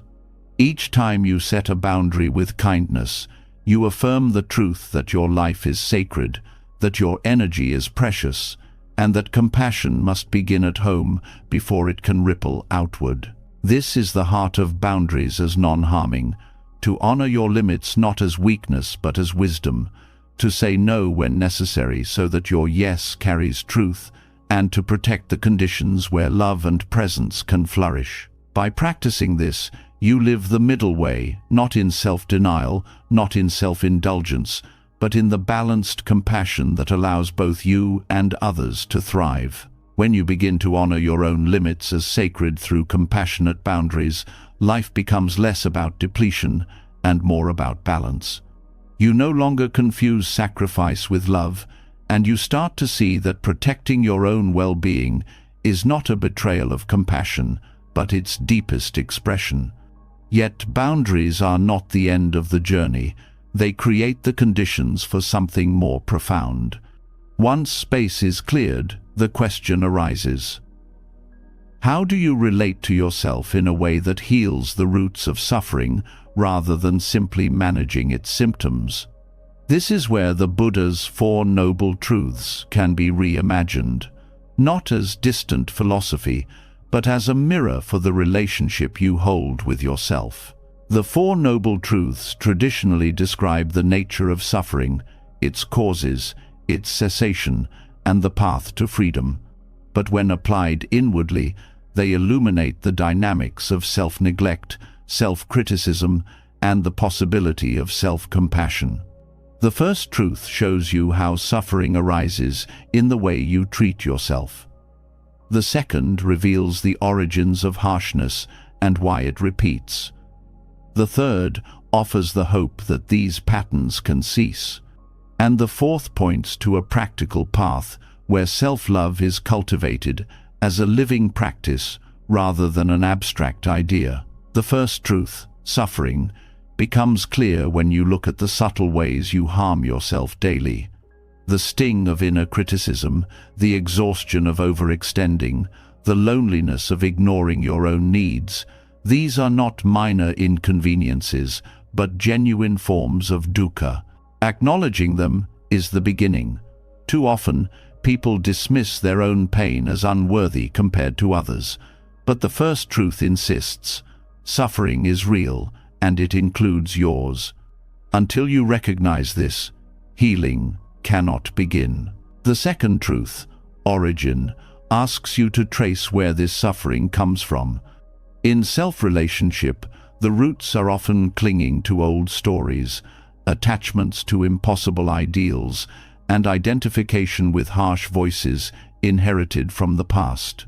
Perhaps you absorbed criticism from family, comparison from culture, or perfectionism from fear of rejection. These forces become habits of mind, repeating automatically. Seeing their origin does not mean blaming yourself. It means understanding that self-neglect has causes, and what has causes can be released. The third truth, cessation, brings hope. Just as suffering has causes, it also has an end.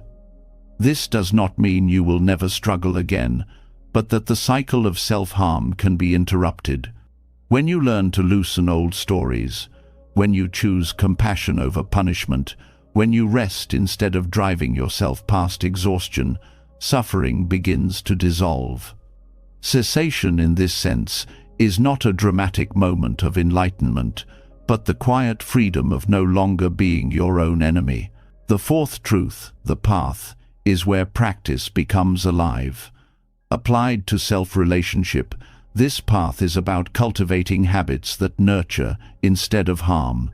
Mindfulness, right speech turned inward, compassion in action, balance in effort, all become tools for walking a middle way with yourself. Each practice reinforces the message, I am included in compassion. The path is not linear, and it does not demand perfection. It is walked one step at a time, each choice an opportunity to water the seeds of kindness rather than cruelty. Seen through this lens, the Four Noble Truths become not only a map for spiritual liberation, but also a guide for healing self-neglect. They remind you that suffering is real and deserves acknowledgement, that it has causes which can be understood, that it can cease, and that there is a way forward. By reframing the truths in this way, you discover that the wisdom of the Buddha applies not only to lofty ideals, but also to the simple, daily work of learning to love yourself. This reframing is not theoretical, it changes how you live each day. When criticism rises, you recall the first truth. This is suffering. Instead of dismissing it, you acknowledge it. When you notice its roots in old patterns, you recall the second truth. This has origins, and I do not need to keep feeding them. When you pause and offer compassion, you experience the third truth. This suffering can ease. And when you practice daily mindfulness, boundaries, and kindness, you embody the fourth truth. This is the path of healing. By applying the Four Noble Truths inwardly, you turn a universal teaching into personal medicine. The philosophy becomes intimate, showing you not only how to face the world, but how to face yourself with gentleness. And in doing so, you discover that the end of self-neglect is not just possible, it is already beginning in the moments you choose compassion over harm. Reframing the Four Noble Truths through the way you relate to yourself shows that healing self-neglect is not only possible but part of the very path to freedom. You see that suffering is real, that it has causes, that it can be eased, and that there is a way forward. Yet for these insights to take root, they must be lived in tangible ways. One of the most overlooked yet powerful practices is generosity dana. While it is often spoken of as giving to others, its spirit can also be turned inward. When you learn to give to yourself with the same openness you extend to others, rest, nourishment, and joy become acts of profound generosity. Directing generosity inward begins with redefining what it means to give. Many think of generosity only in terms of money or material gifts, but in Buddhism it is broader. It is the willingness to offer what supports life, eases suffering, and brings joy. Applied inwardly, it means recognizing your own needs as worthy of care. To rest when tired, to nourish your body with food that sustains, to allow yourself joy without guilt, these become acts of dana. They are not indulgences but gifts you continually offer to the being you live with most closely, yourself. The first step is granting yourself permission.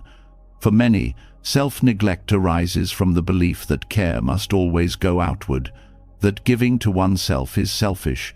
But this belief ignores the truth that your well-being is the ground on which your compassion for others stands. If you are exhausted, starved of joy, or empty of energy, your giving outward will be thin, forced, or resentful.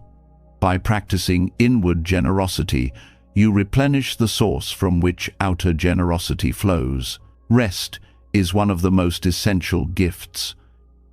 In a culture that glorifies productivity, rest is often treated as laziness.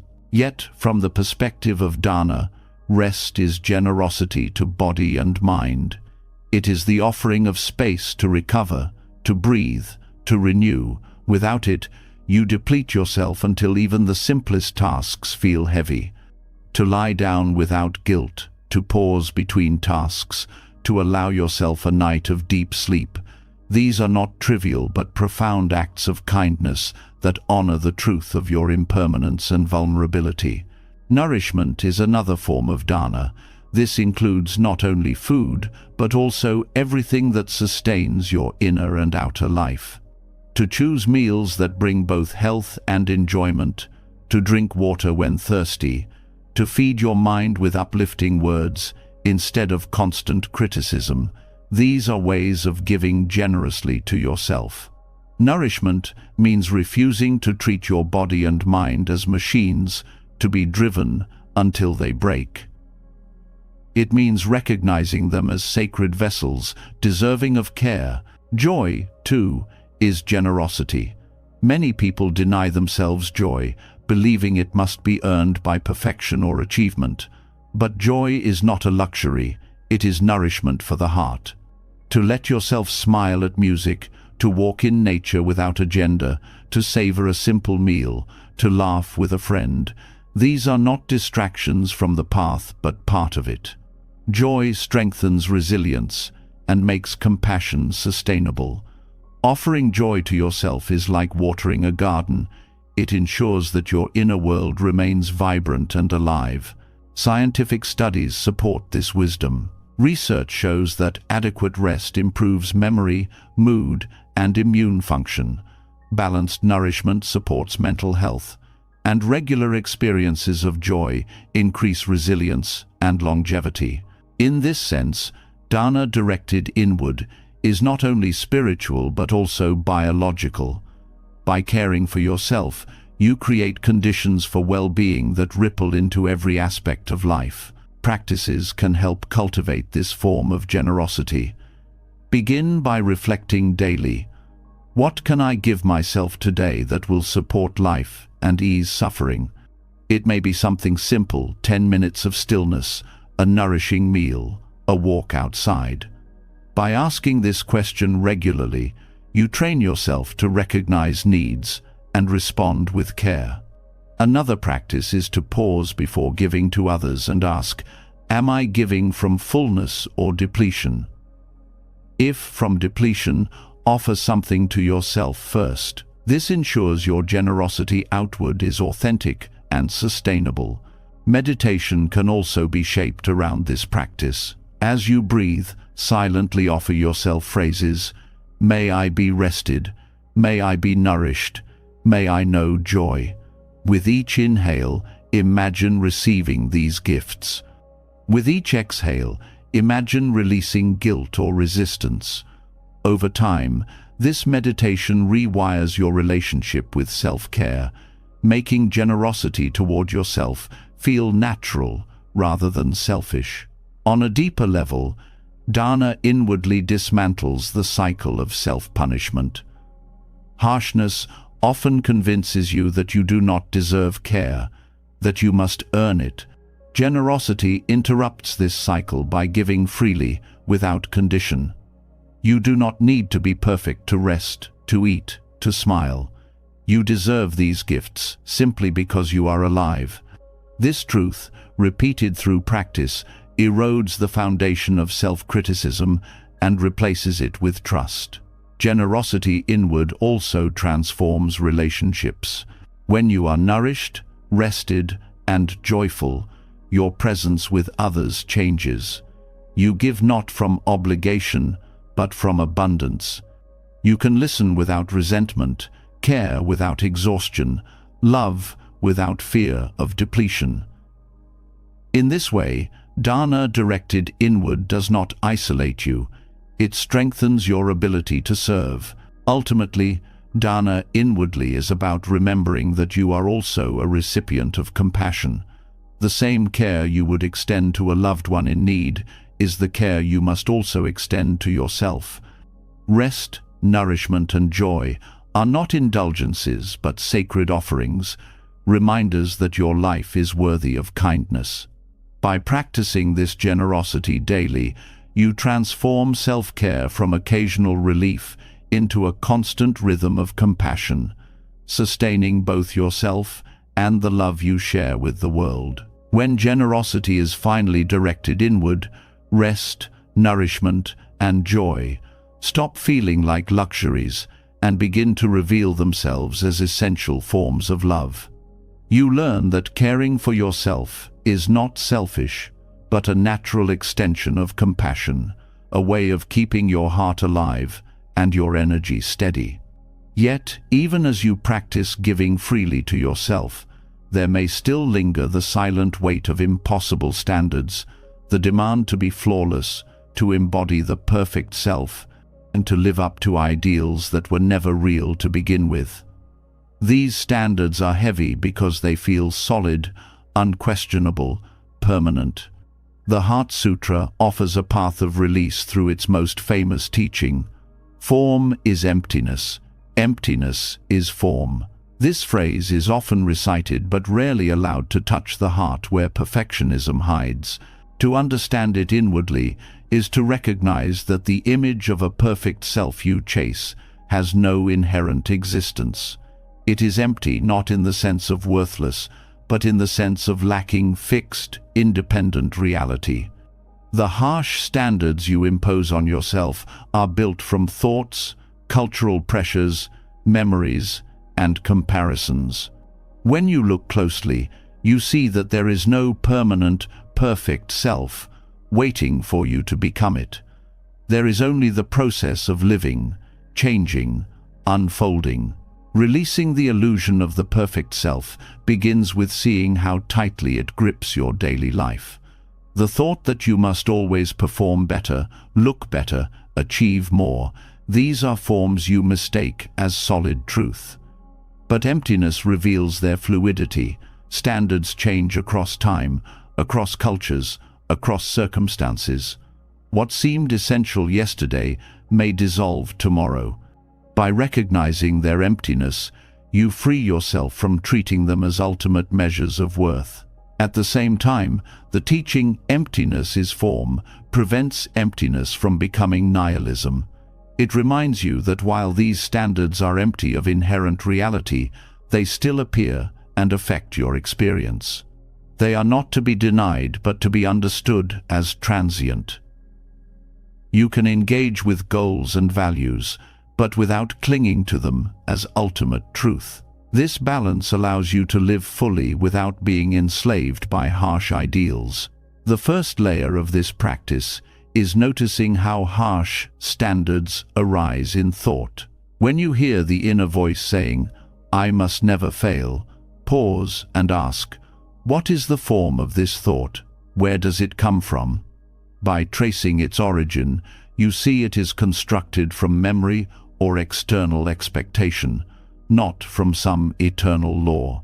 In that seeing, the weight of the thought begins to dissolve. Another layer is examining the consequences of clinging to these standards. When you attach your worth to perfection, every mistake becomes unbearable, every imperfection proof of inadequacy. This cycle creates endless suffering. The Heart Sutra invites you to loosen the grip. By recognizing the emptiness of the perfect self, you begin to see mistakes as natural expressions of impermanence, not as violations of an impossible standard. Meditation deepens this insight. Sit quietly and observe the body. Notice sensations arising and fading, no fixed form remains. Observe thoughts appearing, dissolving, replaced by others. Ask yourself, where is the solid self that must be perfect? Each time you search, you find only emptiness, only changing conditions. Yet in this emptiness, life continues, breath flows, awareness remains. This direct experience embodies the teaching, form is emptiness, emptiness is form. Scientific understanding supports this. Psychology shows that identity is fluid, shaped by environment and context. Neuroscience reveals that the brain itself is plastic, constantly rewiring. These findings echo the Heart Sutra's teaching. There is no fixed self. The standards you cling to are projections onto a self that is always shifting. When you see this clearly, the pressure to meet impossible ideals loosens. This insight also transforms compassion. When you stop demanding perfection of yourself, you stop demanding it of others. You see their struggles as conditions, not as failures of an unchangeable essence. This softens judgment and fosters empathy. The same liberation you give yourself extends outward, creating relationships rooted in acceptance rather than comparison. On a practical level, you can bring the Heart Sutra into daily life by reframing moments of self-criticism. When you think, "I should always be strong," remind yourself, this is just a form, and forms are empty. When you feel inadequate, remember, the self I compare against is a construction, not a reality. By practicing these reminders, you gradually dismantle the illusion of harsh standards. The ultimate gift of this teaching is freedom. You are not bound to live under the tyranny of an imagined perfect self. You are free to live as a fluid, changing being, worthy of compassion in every form you take. Form is emptiness. Emptiness is form. Becomes not just a phrase, but a lived truth. Your imperfections are not proof of failure.